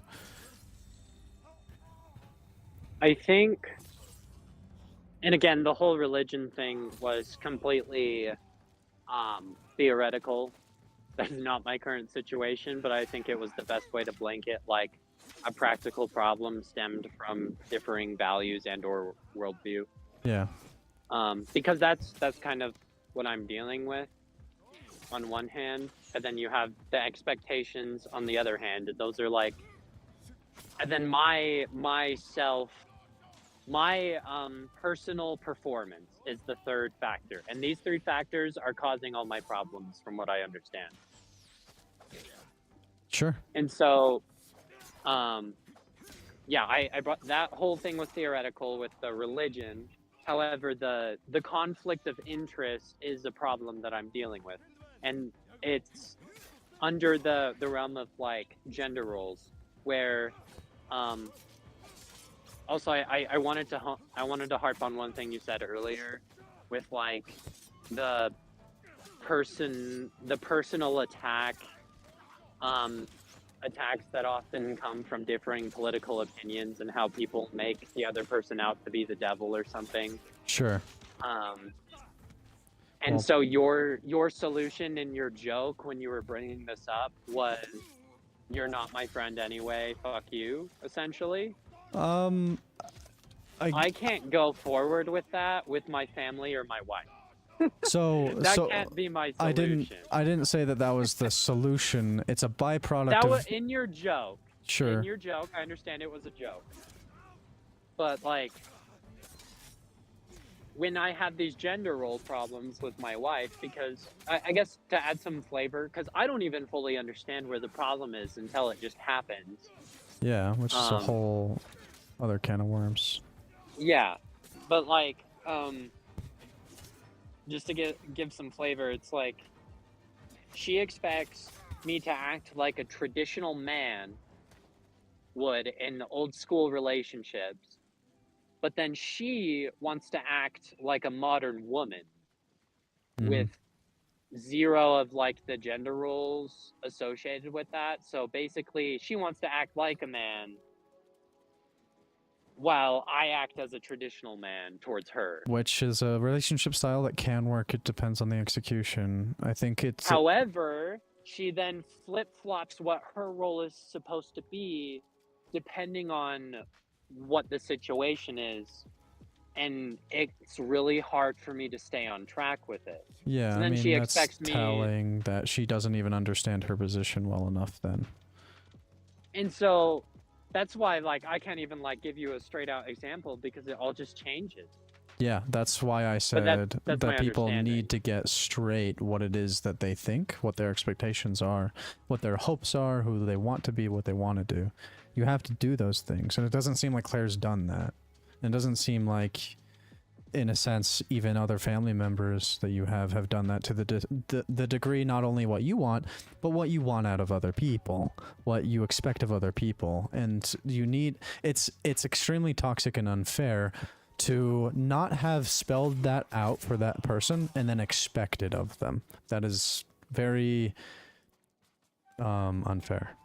It's different when you're already in a relationship with, you know, your wife, and you guys have been kind of just pursuing life. You guys have needed to have these conversations. They just haven't happened. Like, I know that there's only so much time in a day, and I know that like during the dating process, you're not wanting to talk about some little bit more heartstringy, potentially controversial stuff. You just want to focus on the moment, and you want to enjoy your moments with them, and that's totally fine and noble, and that's okay. But where you are right now, you still need to check off that checklist, and so does she, regardless where you are in your relationship. I'm not trying to say that like it's like you're a bad person or she's a bad person because you haven't. It comes from lack of experience, and that's okay. Everybody starts from zero, and you have to learn somehow. And so once you kind of know what it is that you're supposed to do or need to do, then the sooner you can act on it, the better. Don't really beat yourself up over it, over like not having had all this figured out in the first place. No one does. Everybody goes through these trials and tribulations of oh fuck, there's like problems and like practical issues now that I have to navigate, but it wasn't made clear exactly what was expected of me in the first place, and everybody around me seems to have differing opinions, and I don't know, like, I completely get that. You're not the only one, but that doesn't make your problems any less like important. It just means that like you're not alone, and that's, you know, an important thing to keep in mind. I've gone through a lot of this shit too. I settled on the answer that I should be myself, and those who will stick around should stick around, and those who won't. I understand that there's a Again, I can't take that philosophy in my situation. You can to a certain extent. I'm not saying to the full cutoff of like, oh, you're not in my life at all. But what you can do is with the individual things themselves. Like, if Claire wanted to, for instance, say, hey, I do not give any fucks about video games, and that's just not going to be something that I'm involved with my life, then that's that version of that cutoff, but that doesn't mean she's cutting you off. You can still do video games. That's still something that's going to be a part of your life, but she can lay out the groundwork for what it is that her expectations are, or hopes are, or things that she's willing to deal with. I don't know that that's unfair to say. I think you're jumping a little bit to conclusions of what it means to kind of like cut off from the thing. I'm not saying cut off from the person. I'm saying cut off from the idea. Like, if I disagree with somebody on abortion, then we agree to disagree and we can expect our differences, but I'm going to tell them that they do not deserve to have expectations of me to agree with them. They should be accepting of who I am. That's what you should do. Like, I'm not saying break up with your fucking wife. I would never, and I don't think there's any reason to. I'm not saying, hey, get rid of your family members. That's not what I'm saying at all. What I'm saying is you need to lay out the groundwork for what those relationships look like, what's in those relationships, how close you are, depending on what thing, and what you will and won't do. And modify the status of that relationship to match more accurately what you want out of life and what you want out of them. And it's not that you get to have full say, but you do deserve some say. A relationship is a two-way street, and if you can't be respected by the other people who have relationships with you by them, you need to confront them about it, because it's fucked up. That's what I see is happening right now, is you can't even be yourself comfortably, and you should be allowed to. So that's something you need to make clear. Is there anything you disagree with that I said? I mean, I'm talking to you in the first place for one of two reasons. One, to hear what you think, and two, to allow myself to think out loud, I guess. Sure. But well, I'm just wondering if anything I said in this last string was like not okay with you, or not something you wanted to use, or... Well, I think, like, to the general person, a lot of what you said is pretty sound advice. I think as for application in my situation, a lot of it is cutting the rope after I've climbed down. It doesn't mean that it's wrong, but like in my situation, I'm left with the other end of the rope, and I just have to figure something out. It's kind of the advice. For my like application of it, it's great for other people. I think it's still necessarily expecting like perfectly tailored advice is also unrealistic. Sure. So that's not what I'm not trying to demand some mega solution figured out for me right now, Hayden. Of course. And I completely agree. I can only give my 2 cents. Like, I don't know you. Yeah. I don't know, and I don't understand it the way you do. I can't possibly give the full right answer. But I do think if you were to put into execution those ideas of, this is who I am, this is who I want to be, I hope you accept me. And hey, guess what? I know that you're different from me. I know that you have different values or expectations of me. However, that's okay. We don't need to think the same. When it comes up to have like a conflict of interest where our different belief systems now take a step into a direction of like practicality and something actually happens and we need to make a decision, then there's multiple ways you can go about that. One of my favorite ways to do so when I'm doing something that I disagree with is like, okay, hey, look, let's make a decision here. If we're going to do things your way this time, then, you know, maybe I get like a ticket to do something my way at some point, only if it's fair and only if you agree. Like, we should have some sort of, not necessarily have to count fucking points for every goddamn thing, but you can pitch something like that. Like, look, this is not really something I would like to do or normally would ever do. I'm willing to make an exception depending on like certain factors or whatever. But if the basis for me doing this is as simple as like, hey, just do it because I expect it of you, but I didn't tell you till now, is fucked up. Like, with the theoretical with the church, because that is not something she told you was gonna be a thing if this was a real situation and then did invite you, like, I feel like it's just a different story completely with like what the actual issue is. And it seems that though the people around you don't respect you, but that's because you probably don't lay the groundwork exactly for like what lines they can and can't cross, what they can expect of you exactly. Like, you've got to stand up for yourself. You can still have relationships with these people, but what that looks like needs to be made crystal clear going forward. The sooner the better. I know that it's not like perfect. There is no perfect answer or perfect advice I could give, but that's the best I think that you could do from your position, from my perspective. I don't want you to lose relationships. I don't want you to lose whatever. But honestly, if these people are going to be disrespectful of you and not respect the fact that you can be individuals who think different things and coexist, I don't know why you coexist, right? It's kind of contradictory, or at least like the interest in mind is actually extremely unfair. Because they're essentially asking you not only to just be accepting of their differences, but then live up to them and be them, which is really fucking dog shit from my perspective.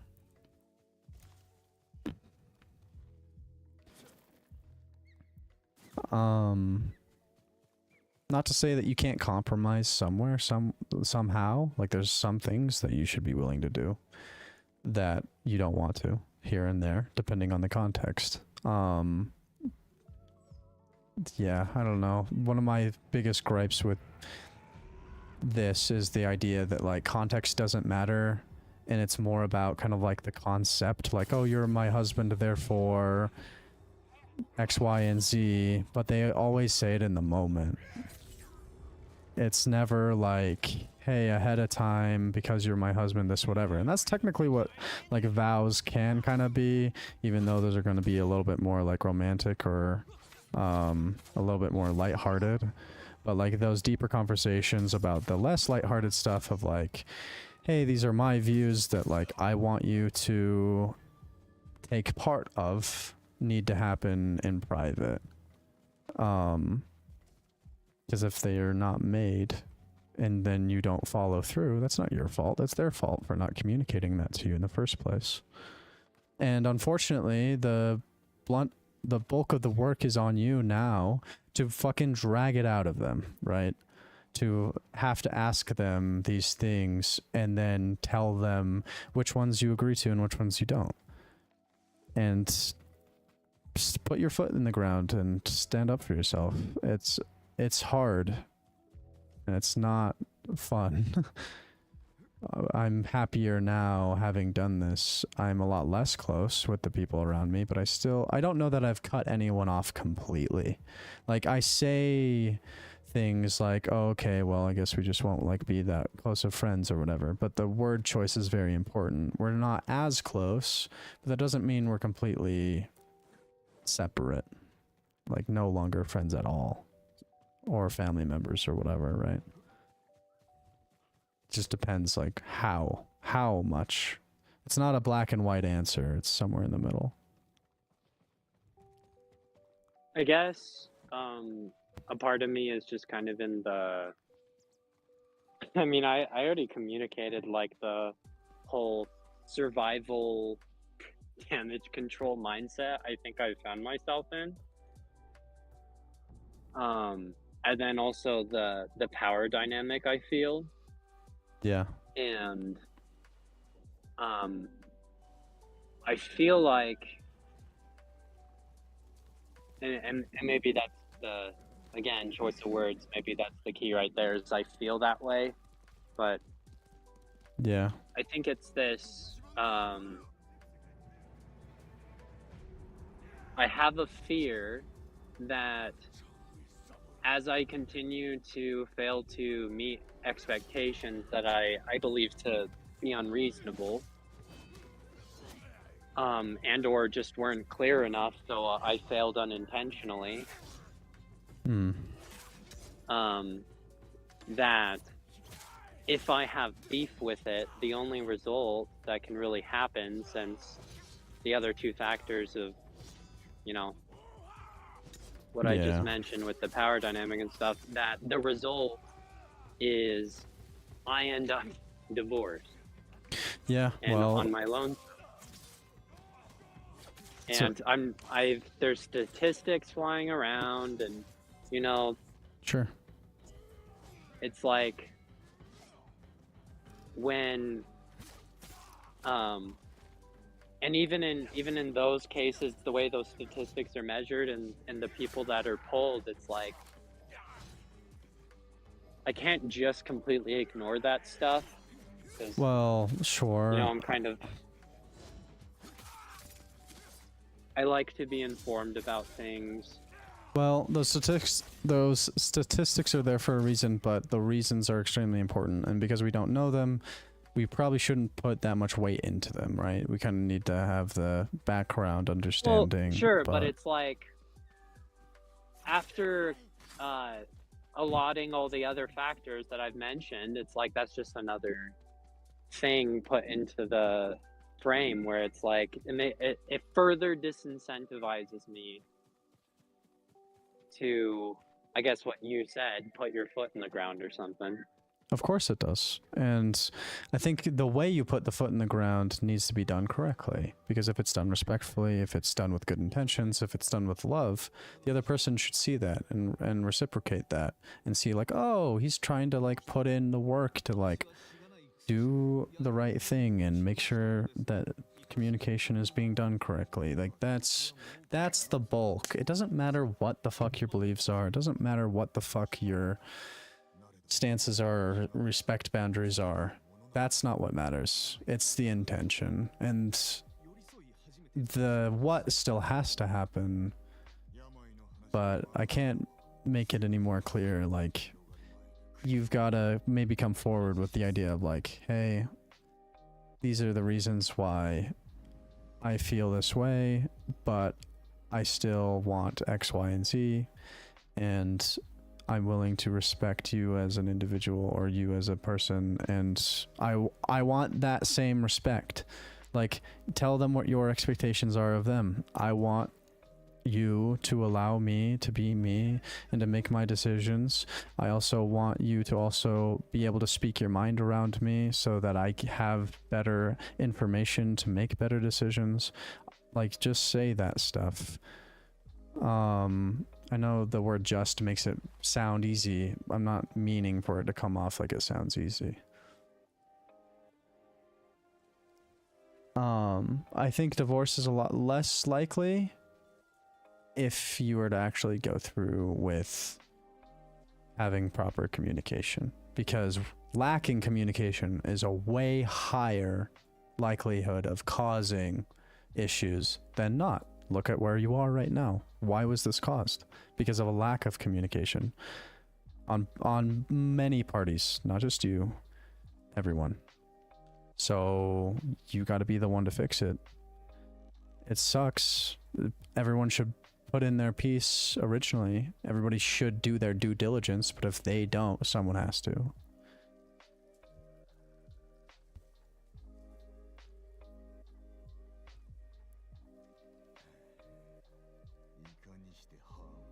All right. Well, excuse train over. um, And I guess that's that. I can understand the kind of push against wanting to head straight first towards conflict. It's completely reasonable. I mean, I tried to communicate that what I've been doing the entire time is avoiding it. Right. I think I think now you need to head first against it, but the way you do it is imperative. I think you'll notice maybe at first it might be rocky and hard because you're talking about the things you've been avoiding for so long, and it's going to be tense, especially because there's so much weight behind it, and like there's kind of like a sunken cost fallacy too of like, I've put in a lot of time in this relationship with my wife, I've had this relationship with my family members my whole life, like there's a lot writing on this, there's a lot of history, but what matters is the future, because you can't change the past. Like you can't go back and rewrite that part. The only part that you actually have agency on is the future, so you have to act on that. I mean, you don't have to, you can do whatever you want, but that's the way I want to live my life, at least, and you deserve to choose. I'm not telling you that my answer is better or worse, that's just my answer.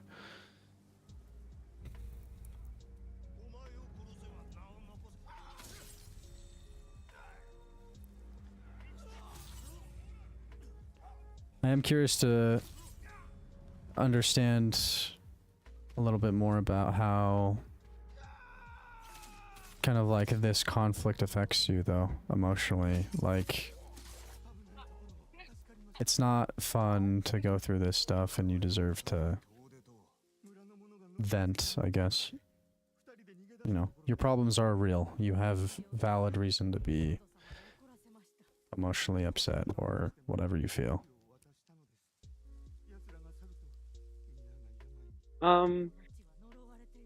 Yeah, I guess to be frank, I feel more comfortable talking about anything with like anyone else than my wife, which is so backwards, but that's how I feel. Yeah. It's like she's the last person I can talk to. Yeah, and that's, like you said, that shouldn't be the case.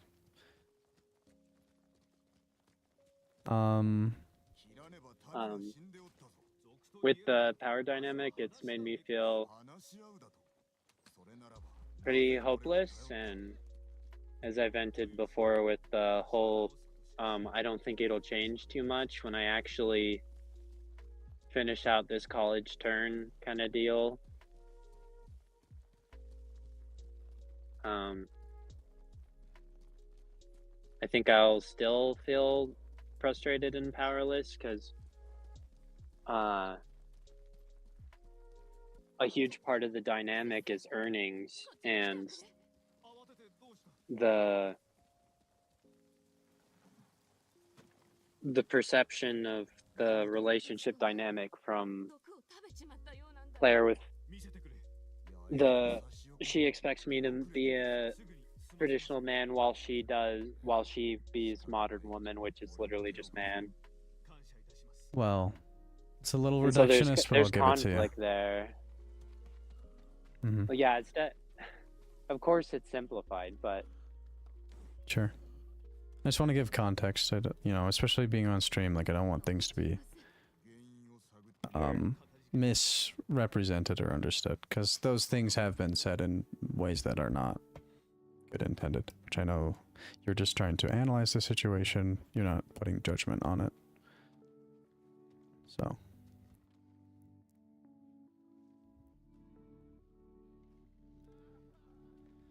I think going forward, like, how do you feel personally about where power comes from? Because I know that it comes from certain places from society's perspective, but from Callus's perspective, if you got to choose, what creates the rules for power? What creates the expectations?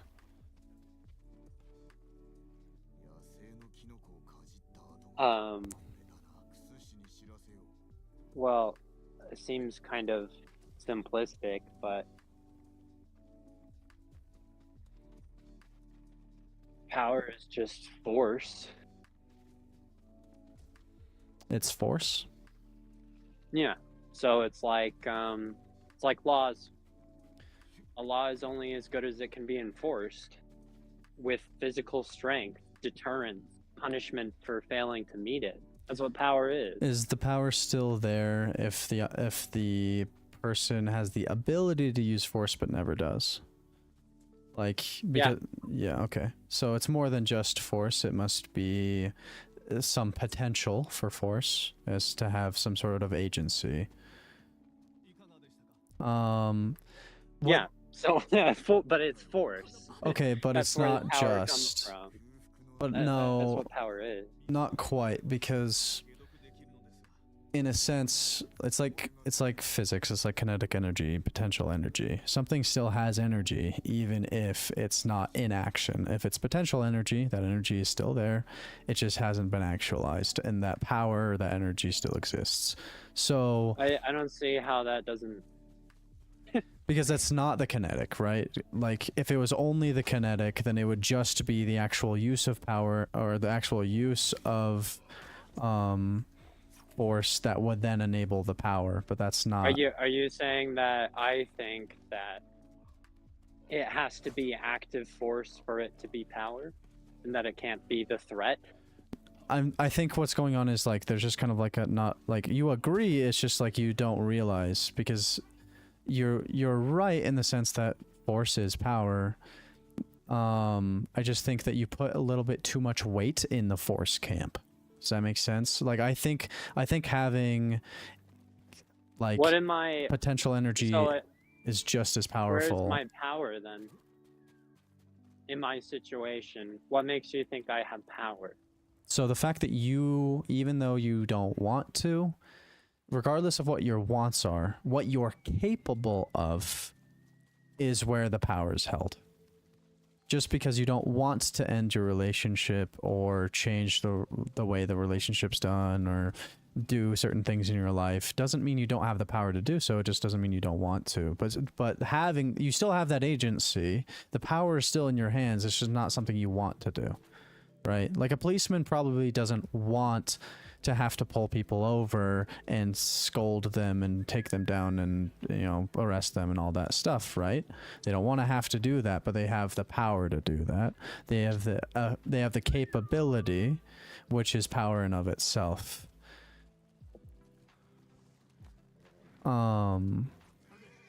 So I think you need to realize where your power comes from right now, of how much power you actually have, because I think you have a lot of it, but you're just not willing to act on it because it's not what you want. It's not the outcome you want. You don't want to have to... the outcomes that would result in you pushing forward said power would result in bad things. Things that you don't... Well, when I say bad things from Callus's perspective, so you wouldn't want that. But that doesn't mean you can't do it. You're still powerful in the idea that you can do it.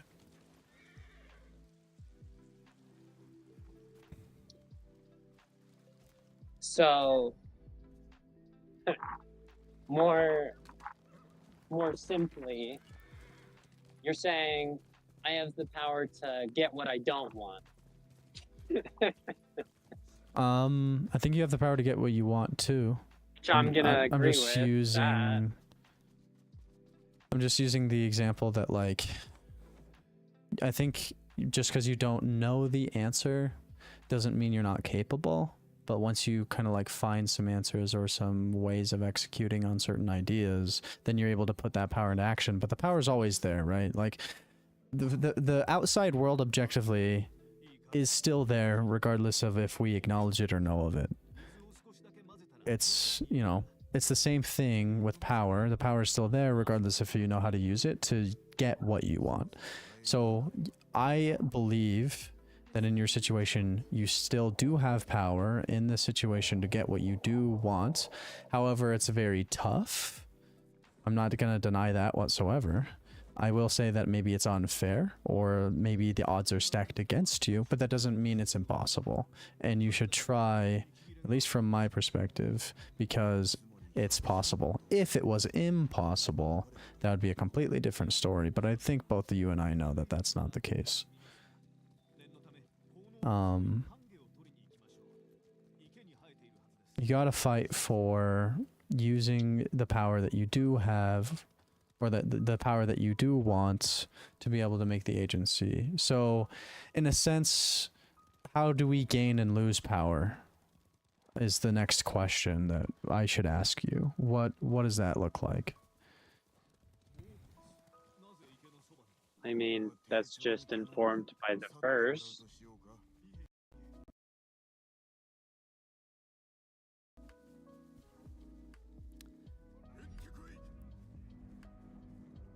My audio cut out. I just want to make sure you're still there, because I don't know that I heard you if you said something else besides the... It's just informed by the first. Are you there? I think my Discord crashed. 1 second.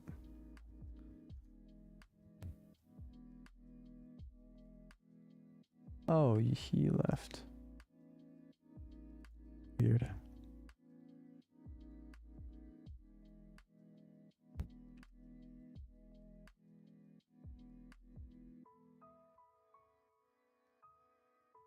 I think it's just my Discord having problems. That's what it is.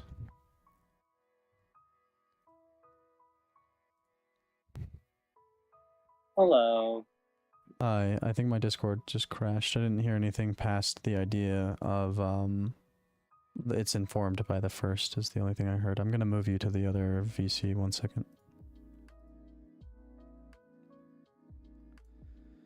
Alright, go ahead.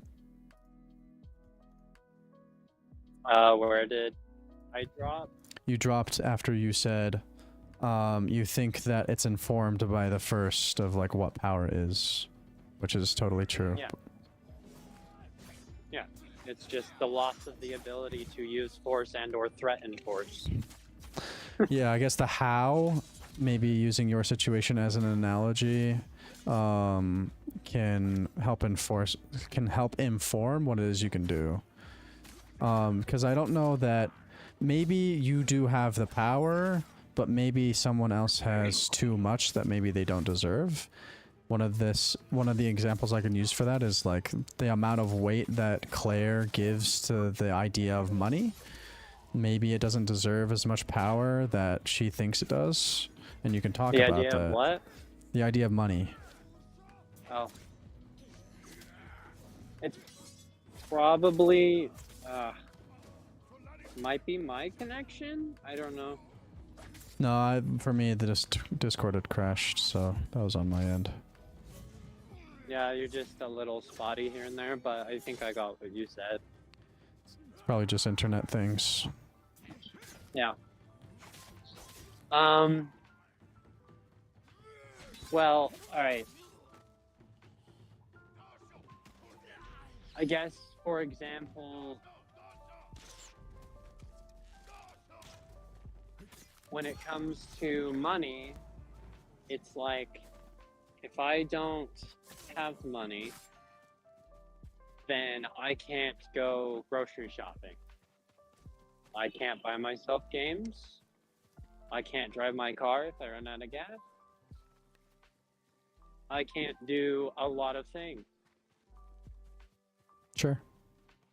And so, because I am reliant on Claire to provide money to me to do said things, I'm immediately in a very dependent role from the get-go.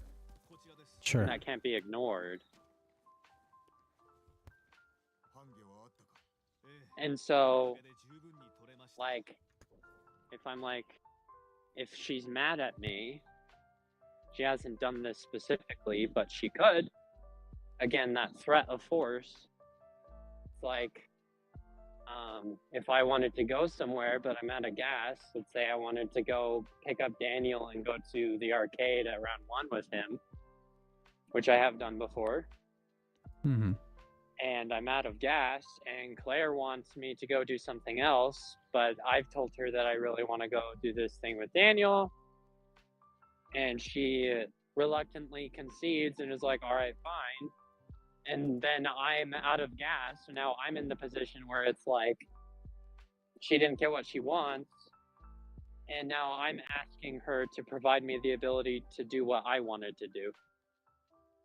Right. So it's like literally like parents taking a cell phone away from their kid or something.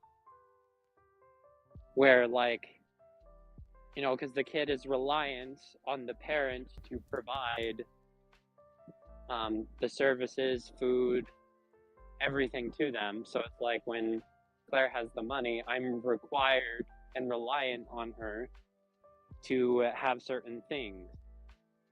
Yeah. And so she can very well easily just refuse to give them to me, and I'm just cooked. Well, and that's the way she can get her way. Right. So what justifies her being able to give that money to you? Like, it's like, I'm not looking for an answer you don't know necessarily. I think it's more the idea that like she has the agency to give or withhold said money. So that is the power. That's where the power comes from. Having said money in the first place and then having agency over that money is the big one. So she's willing because of whatever reasons, and those reasons probably should be talked about and understood a little more, even though if we can intuit what they are, of like, you're her husband, she cares about you, she loves you, she wants to give you things that you want to have because you don't have money.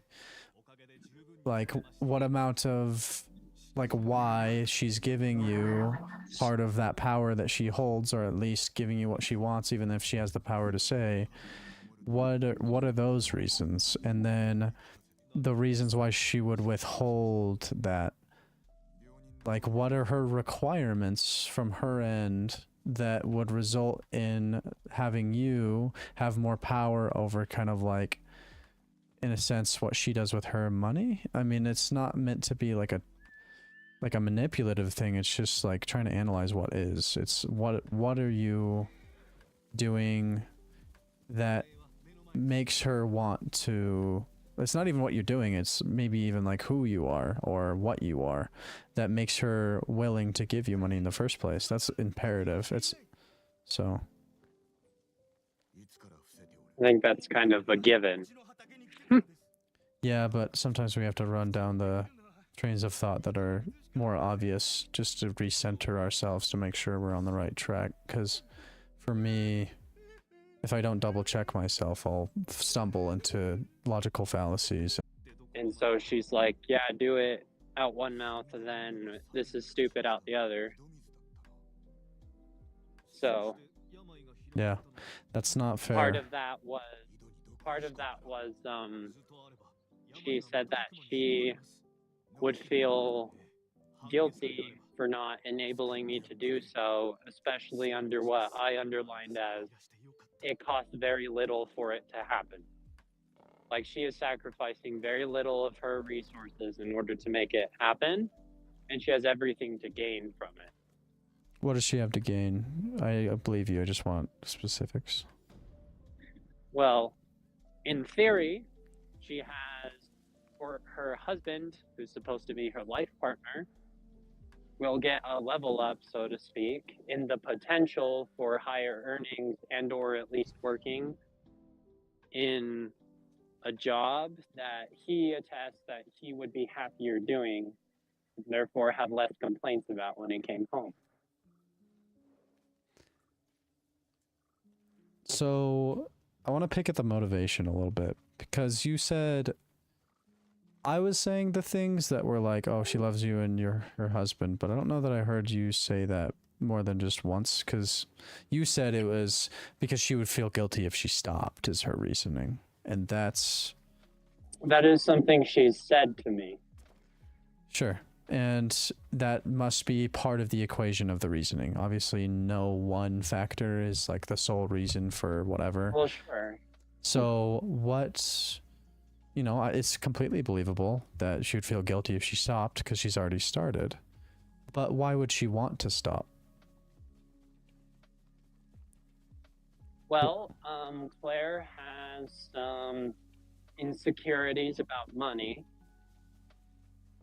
where she has talked about her childhood with being poor and having a poor parent structure at home.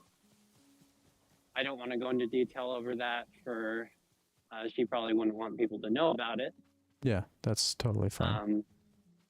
But either way, they had struggled with money when she was younger, and so she feels this extreme need to save, never spend.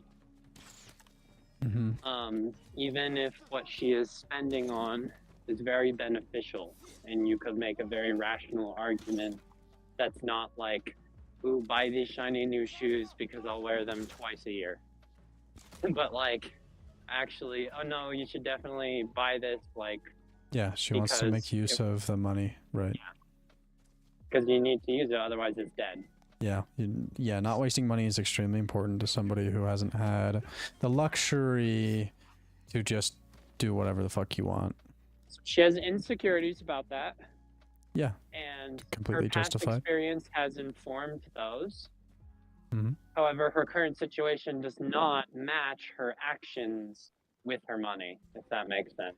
Yeah, and I get that. That's usually she's sitting on a mound of money, which is great. I'm glad my wife is doing very well in that department. But she felt a strong discontent with spending any of it. Okay. Especially for like the practical guise of it's like, this could benefit the both of us in the future. Like this is an investment, essentially. Of course. So there's otherwise, at the same time, to wrap it up. Yeah, go ahead. She's also complained, again with that kind of, what you said was two-face. She complained about not investing her money into anything recently. And so I kind of, yeah. So something that's really important to understand is people do irrational things, or they don't line up with, like, their actions don't line up with reality when one of a few things is happening, but I'll only really touch on the important one, and that's trauma, or fear, or emotions. Like, usually when people have gone through something, their mind learns very quickly that, hey, this was a bad thing, I should prevent myself from ever falling into this again. And then there's, you know, that protection, sort of like survivalistic stuff, and I know you know that, but I'm just covering my bases. Yeah. And so that's probably the reason why she's kind of two-faced about it. I think it would be a problem if she was two-faced about it because maybe she didn't like you, or had some sort of resentment or something like that. Like, the reasoning is very important.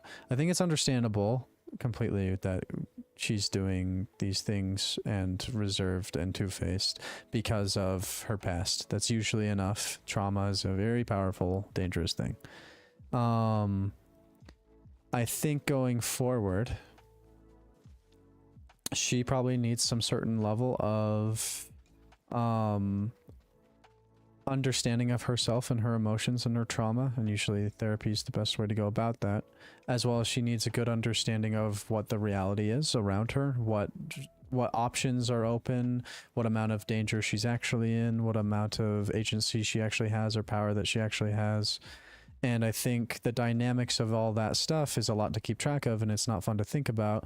And so I don't know that Claire fully knows those things, and the fear of the unknown tends to really weigh on people more than it ever should be allowed to. But I think if you were to, if she were to, maybe the two of you could talk to like a a financial, what's it called? Like she had mentioned the problem or the concern that she had that she wasn't investing her money somewhere recently. On the surface level, that's not true necessarily like with you or whatever, but I think that, you know, hiring a financial advisor, if you don't have someone in your family who's going to be a good one or in her family or whatever. I understand your prescription. She's been consulting her dad in her pocket, and I think he gives pretty sage advice. She just hasn't implemented any of it yet. Interesting. So, again, I brought that up because you would think if you say that out of your mouth, you would think that perhaps you have a surplus problem and not a, you know. Yeah, that's usually one of the main reasons is like people just don't have access to the funds, therefore they can't even do the thing. But she can do the thing, but there's other factors that are hindering from her doing the thing. Yeah, and so my point is there's no scarcity. And I also mentioned earlier in this conversation that, like, I think a month or two ago, when we did our taxes, she was reimbursed for everything she has paid for me to go to this college. Yeah. So she literally sense. paid nothing for me to go up to this point. Like, the only money that's technically lost if you put the Dakota glasses on is the money I could have earned just going to a job instead of the college. Well, that money's your money, right? Why would that be her money? From my understanding, she has a kind of like the gender role thing. She has a, like, this is our money until it's a certain situation, then it's my money. And so I just assume that it's her money at all times to be safe. I think that any money an individual makes is theirs. And then any amount of agreement in the middle of what you two are willing to put into one another, as well as the combined assets or whatever, is then made as an agreed upon thing as it happens, less the idea that, like, oh, I make money, therefore it's yours. Like, that's not very... That's a traditional concept. I can yeah. see why you don't align with it, and that's fine. Yeah. And again, as I said, she says she wants it to be that way, but then doesn't follow through 100% of the time with the standard. So then I just assume that she doesn't follow it at all, and I don't touch her money unless I've asked to. Say the last part again. That's sorry, what? Just say that last part again. I just didn't hear you. There's I can understand why you don't agree with the idea. Claire has espoused that she likes that idea herself, but then she doesn't follow the standard always. So I assume that she doesn't at all. There's also an ice cream truck near me, and it's driving me nuts. Fair enough. I can see that. I think this kind of everything that you talk about pretty much points to the same thing, at least from my perspective of like, she just needs to understand what her standards are, what her wants are. And then those need to be understood and communicated. And the same thing for you, and every possible combination of that, you know. Sure. It's kind of simple in concept, but the execution needs to actually happen, and that's the hard part. That's why it hasn't happened, right? I think she needs to find out more about herself, and like you said at the beginning of this, you need to find out more about yourself, because you don't even know to the full extent of who you are. Or at least you find yourself acting in ways that maybe you wouldn't want to, ideally, for the idea of who you want to be. And that's totally fine. People change. People, sometimes they're put in situations where they're not able to act the way that they would want to, or maybe emotionally they just weren't prepared. and so they gave in to whatever emotions they had and had them make the decisions instead or whatever. I do that a lot. I wish I could lower the frequency, and I'm working on it myself. I know that like not everyone is capable of having as much control. It takes a lot of practice and a lot of experience. And nobody likes being confronted or confronting themselves about the things that are quote-unquote wrong with them or could be improved. Nobody likes thinking about that. So it's understandable why maybe she hasn't... Well, I say maybe, but I'm sure that she hasn't to the extent that she needs to. And everybody, for that matter, probably needs to do more of that. I think there's a trend in society that is dying, and that's the idea, like you said at the very beginning of this, that like you kind of just do what you're told. Your parents have the answer, you follow society's norms, and you just do the thing. But what happens when you don't agree with those things?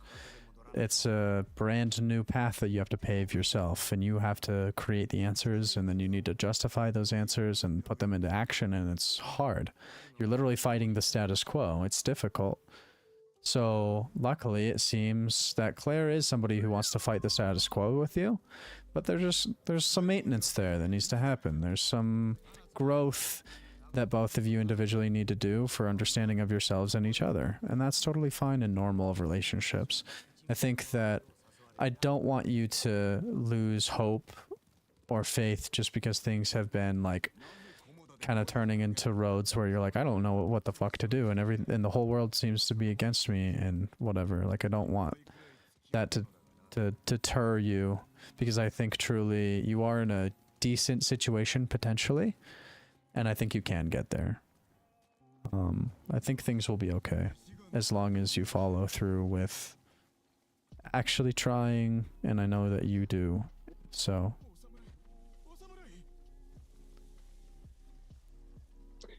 I don't think I've told you anything about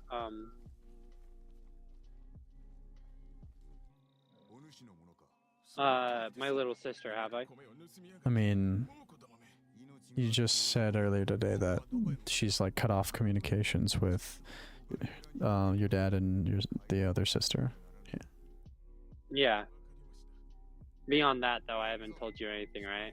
Yeah, beyond that, no.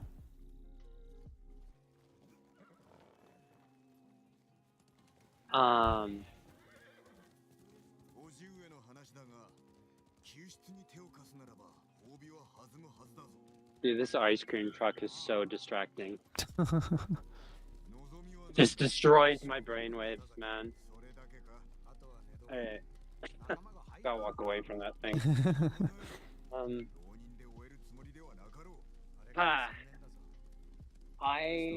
My father did something. So, Abby,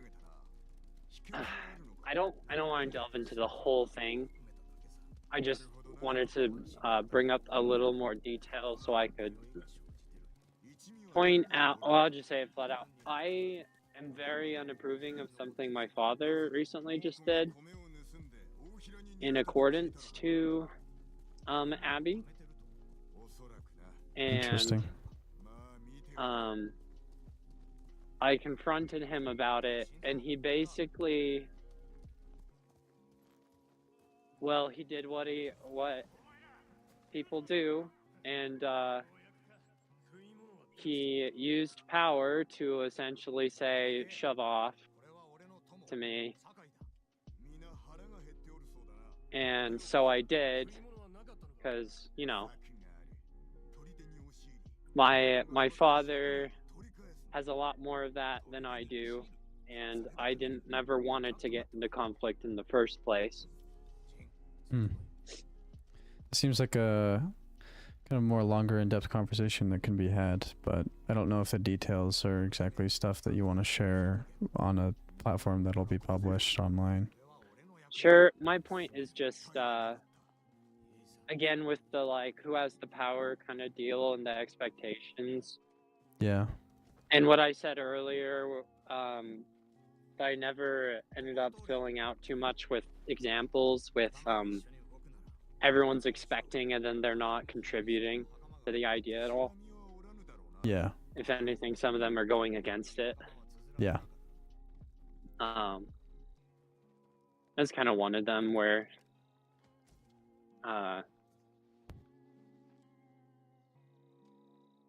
my my father just did not give 2 cents about what I thought or my expectations of him at all when I declared them, to the Dang. point where not only weren't they like considered, but he used force to enforce that he doesn't give a shit. And so I was pretty upset by that. Wow. And that partly led me to like consider how I'm kind of getting that reaction from my entire family on all these things that I've been talking about, where it's like they all just disapprove of me constantly, and even when I do the things they say they want me to do, they find a way to make it not actually what they wanted me to do, and like change the expectation afterwards. Yeah. I then try to use that against me in a negative way with the power they have.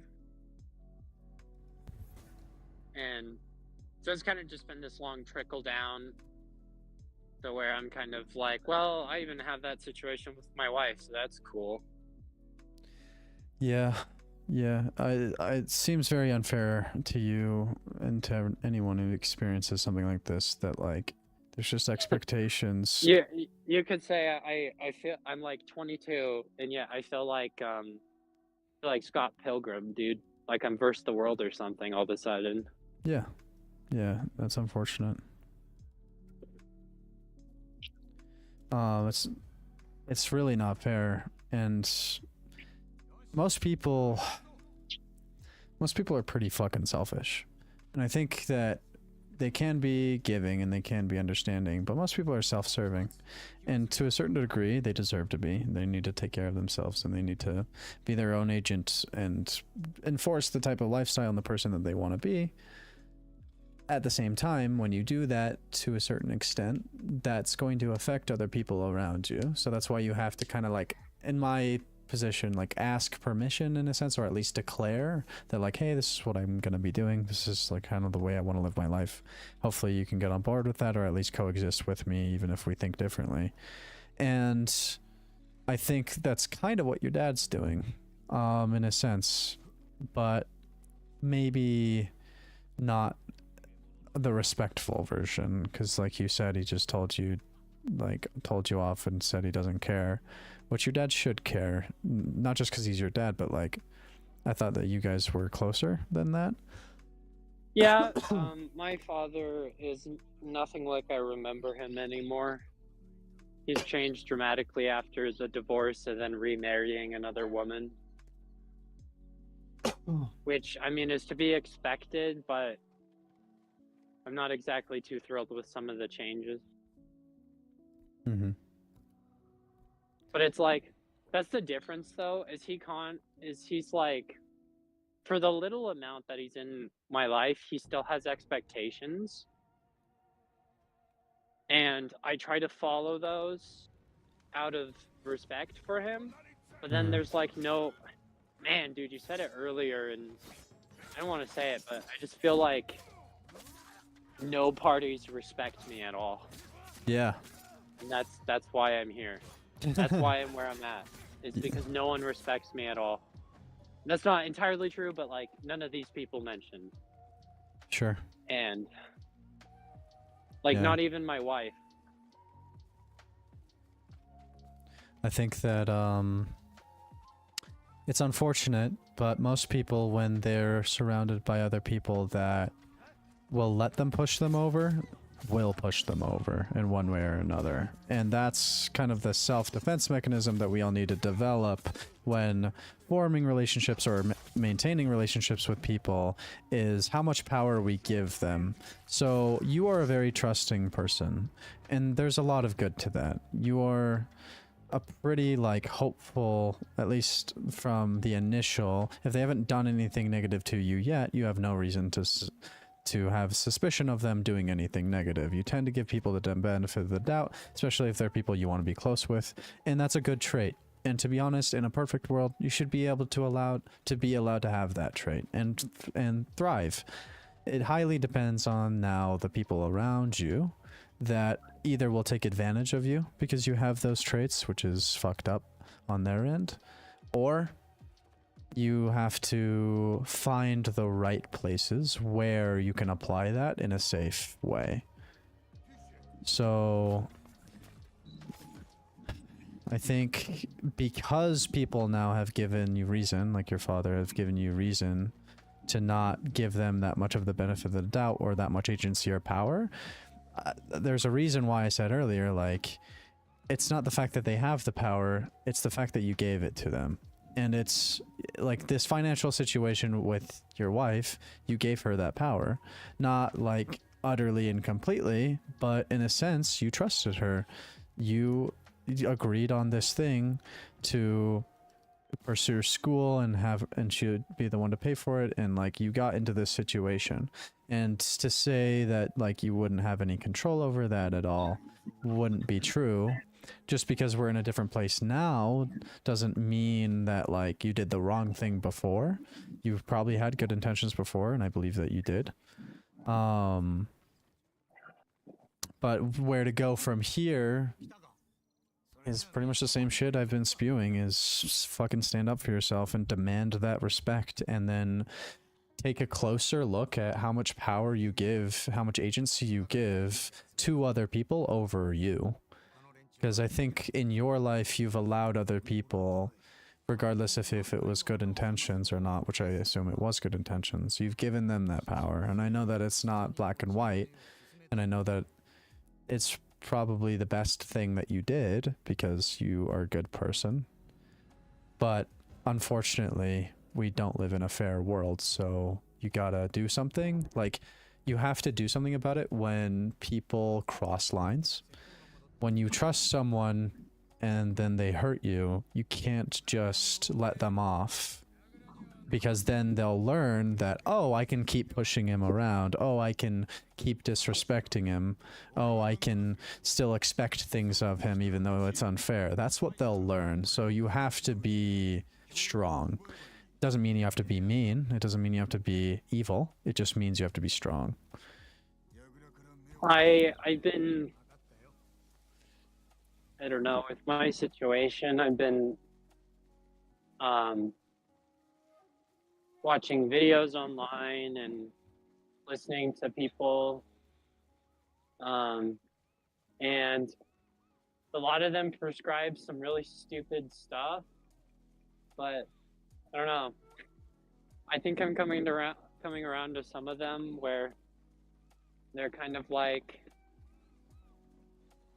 I bring it up because it's something along the lines of what you said, but like some guy was like, the base, what do you call it? The base instinct in like marriage and that kind of stuff, and like relationships that are long term. Mm-hmm. The base instinct for a woman is to try and control the man. Okay, I will fight against that a lot, but I don't want to cut you off. If you're willing to hear what I have to say about that, I'll go kind of... Sure, I mean, I've heard what they have to say, so... Sure, I mean, well, for one, any argument... Hey, love. Any argument that is on the basis of like, oh, it's just human nature that women want to control men and men want, like, it's fucking stupid. Everything that comes to, especially modern society, is not instinct. It's not coded in our DNA. Evolution has not caught up to be able to handle the sort of problems that we deal with in the modern day. We have certain like things that we expect of one another, but all of it, from my perspective, is learned. It's not an instinctual thing. It's not like, oh, you're just born with it. No, it's a learned behavior. You usually observe it through the relationships that you're around, how your parents have the relationship with. Like, it's not a fucking instinctual thing. So anytime you hear that, I'd be skeptical. Usually people's belief systems are learned behaviors, because look at it this way: if they were born to a different family, if they were born in a different country, they would be a different person with different values. It is not an instinctual thing. Yeah, nature versus nurture, exactly. MJ just got home, so she's chipping in on the conversation now.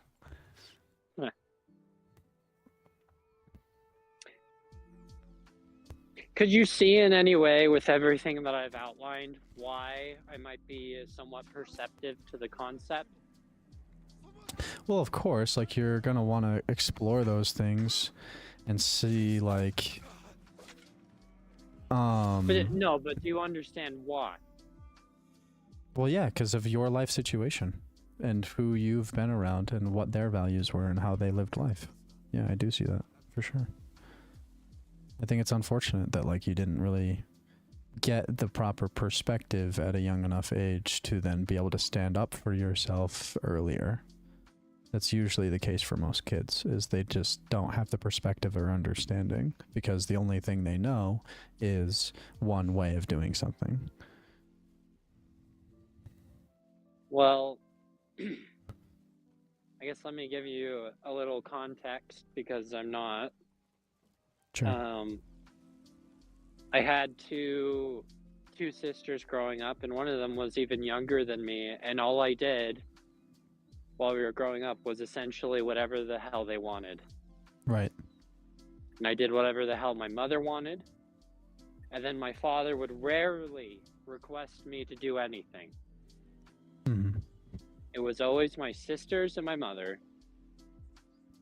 And I don't know, I think it makes, I'm very receptive to,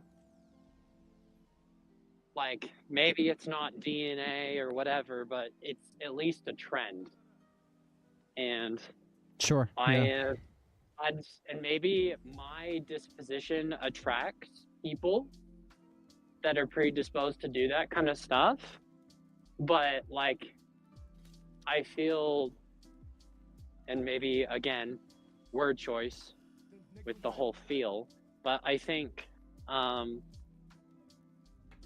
every person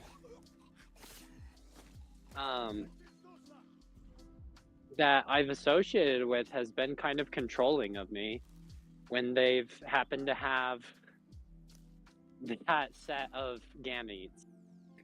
Yeah. Well, I think it's like I can't help but feel that way. And it's like every guy that I meet is like, yeah, you do you, I do me. Let's vibe happily. I'm like, all right. And then it's like, can't be that way with my sisters, my mother. My wife is kind of feeling that way. Very feeling that way, especially with the power dynamic. So I do need to end the stream in less than 5 minutes because my mom's almost here with Willow. Sure. And I'm gonna hang out with her. So I want to wrap up this conversation. So give kind of your last sentiment, and then I'll wrap up with my thoughts, and then we can talk another time. That's it. Okay. So from my perspective, then, so if we look at it from kind of a broader scope, right? You kind of have culture. You have groups of families that live in a certain place. Most of the time when you have something like that, especially without internet, especially without influence from the outside world, customs and traditions start to be put into place. Ways of living life start to become the norm. Anything outside of that seems to be taboo or wrong or unintuitive, because the only thing that they start to know is that. So when it's not exactly the gene thing, it's a situation thing. So the fact that your situation was a said thing, and then your parents and your family and where they lived was a certain situation with certain norms, that's why it comes off as a genetic, but it's not. It's just grown from culture and experience and then tradition that's passed on. It's not an actual like way your brain is like coded. It's just through whatever, because it, like, if it was that way, we would see everyone on Earth be the same, but we're not, right? There's got to be an explanation for that. So what's the explanation? Has to do with culture, has to do with experience. That's the factor that differs people and their actions and their beliefs and everything. It's where you are, who you're around, is what they tell you. It's not God's plan that he made you a certain way and then you act upon those things. No, you just happened to be born into a certain family in a certain place on Earth that has certain values. That's it. Do you think anything is instinct at all? Well, of course there's instincts. I mean, you have the instincts to want to breathe. You have the instinct to want to eat, to piss. Like, you have the instinct to want to mate. Like, a lot of these things are biological. Could you consider the idea that perhaps there's some kind of instinctual thing with, especially like mothers who feel the need to control children for their protection, would need to control other people when they don't have children in their control?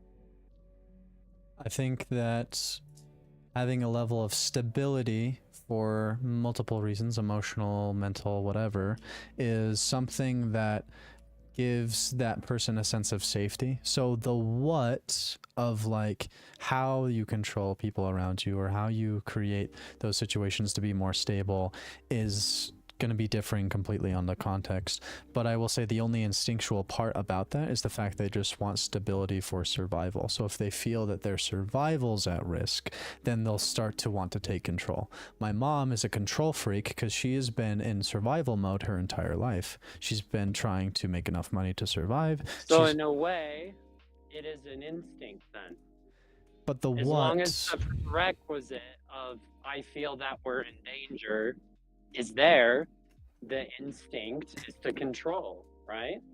I think So I think as the most basic form, but I wouldn't give any more weight to it than that. That is as far as it goes, because anything else of like exactly what they're doing is not caused by the instinct, it's caused by context. So the instinct is kind of like the initial emotion or driver, but then the choices and the actual what they do, and then the post-processing of like, okay, analyzing themselves and their emotions to then make a decision is not instinct. Like, there's so many parts of that cycle or that pattern of like, sure, you might start with an emotion or an instinct, but that is not an explanation for everything that comes after. It's just a starting place.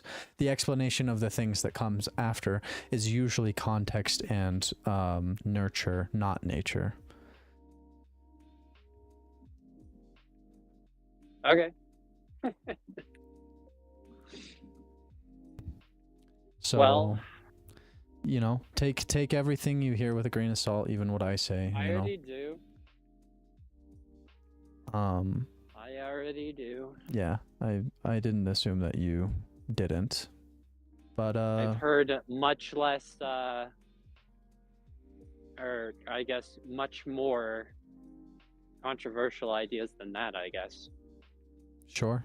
I think sometimes the answer is much more simple and boring than people want them to be, so they tend to kind of conspiratize and make it more complicated and say things like, oh, it's our instincts and whatever, but it's like, no, the boring answer is just the culture stuff. Like, it's not, like, usually isn't that the opposite though? Isn't the simple one just instinct and the culture is more complicated idea? No, because instinct is a trait of evolution, and evolution is not simple. Like, the survival of the... It's really not. Like, the idea of like what species will use what defense mechanisms or body parts to evolve, or what amount of like behaviors to increase their survival is an extremely complex topic. Like, we don't exactly know why, and there's a lot of mutation that happens for no good reason that actually works against the thing or the organism, and then eventually some things that might have been useful at one point kind of outlive their usefulness and they stick around even though they're not useful anymore, like the spleen or the appendix for the human, or the tailbone. Or like, you have so much complexity on the science side of that, and we can go into that later, but the idea that like someone's behaviors in the modern world is caused by evolution is just way off base, because what our bodies and brains evolved to do was handle survival situations. Anything outside of that is no longer instinctual. That is now So contextual. you would argue that the concept of culture is more simple than evolution. Yeah, absolutely. Evolution is very complicated over millions of years of constant trials and tribulations and species and extinctions. That is way more fucking complicated than culture. Culture is just a very small snippet of time with a very small set of experiences. Evolution is millions, if not billions of years of situational cause and effect. Does that make sense? Isn't it so slow over a time, though, that it could be encapsulated practically over a shorter span But to everything understand? but everything that comes before it matters just as much as the thing in evolution. Love, can you go let them in? They're at the front door. The context of how evolution is formed and what it does is based off so many more long-term things that it holds so much more weight and is way more complicated than one experience that someone has that traumatizes them while they're alive and then they decide to do something because they've been through that experience. That is not as complex as the entire chain of evolution. All right. Well, thanks for chatting with me. Yeah. I hope your Tsushima went well and enjoy hanging out with your daughter. Thanks, man. I really enjoyed this conversation, and I look forward to the next ones. All right. Janne. See ya. I know.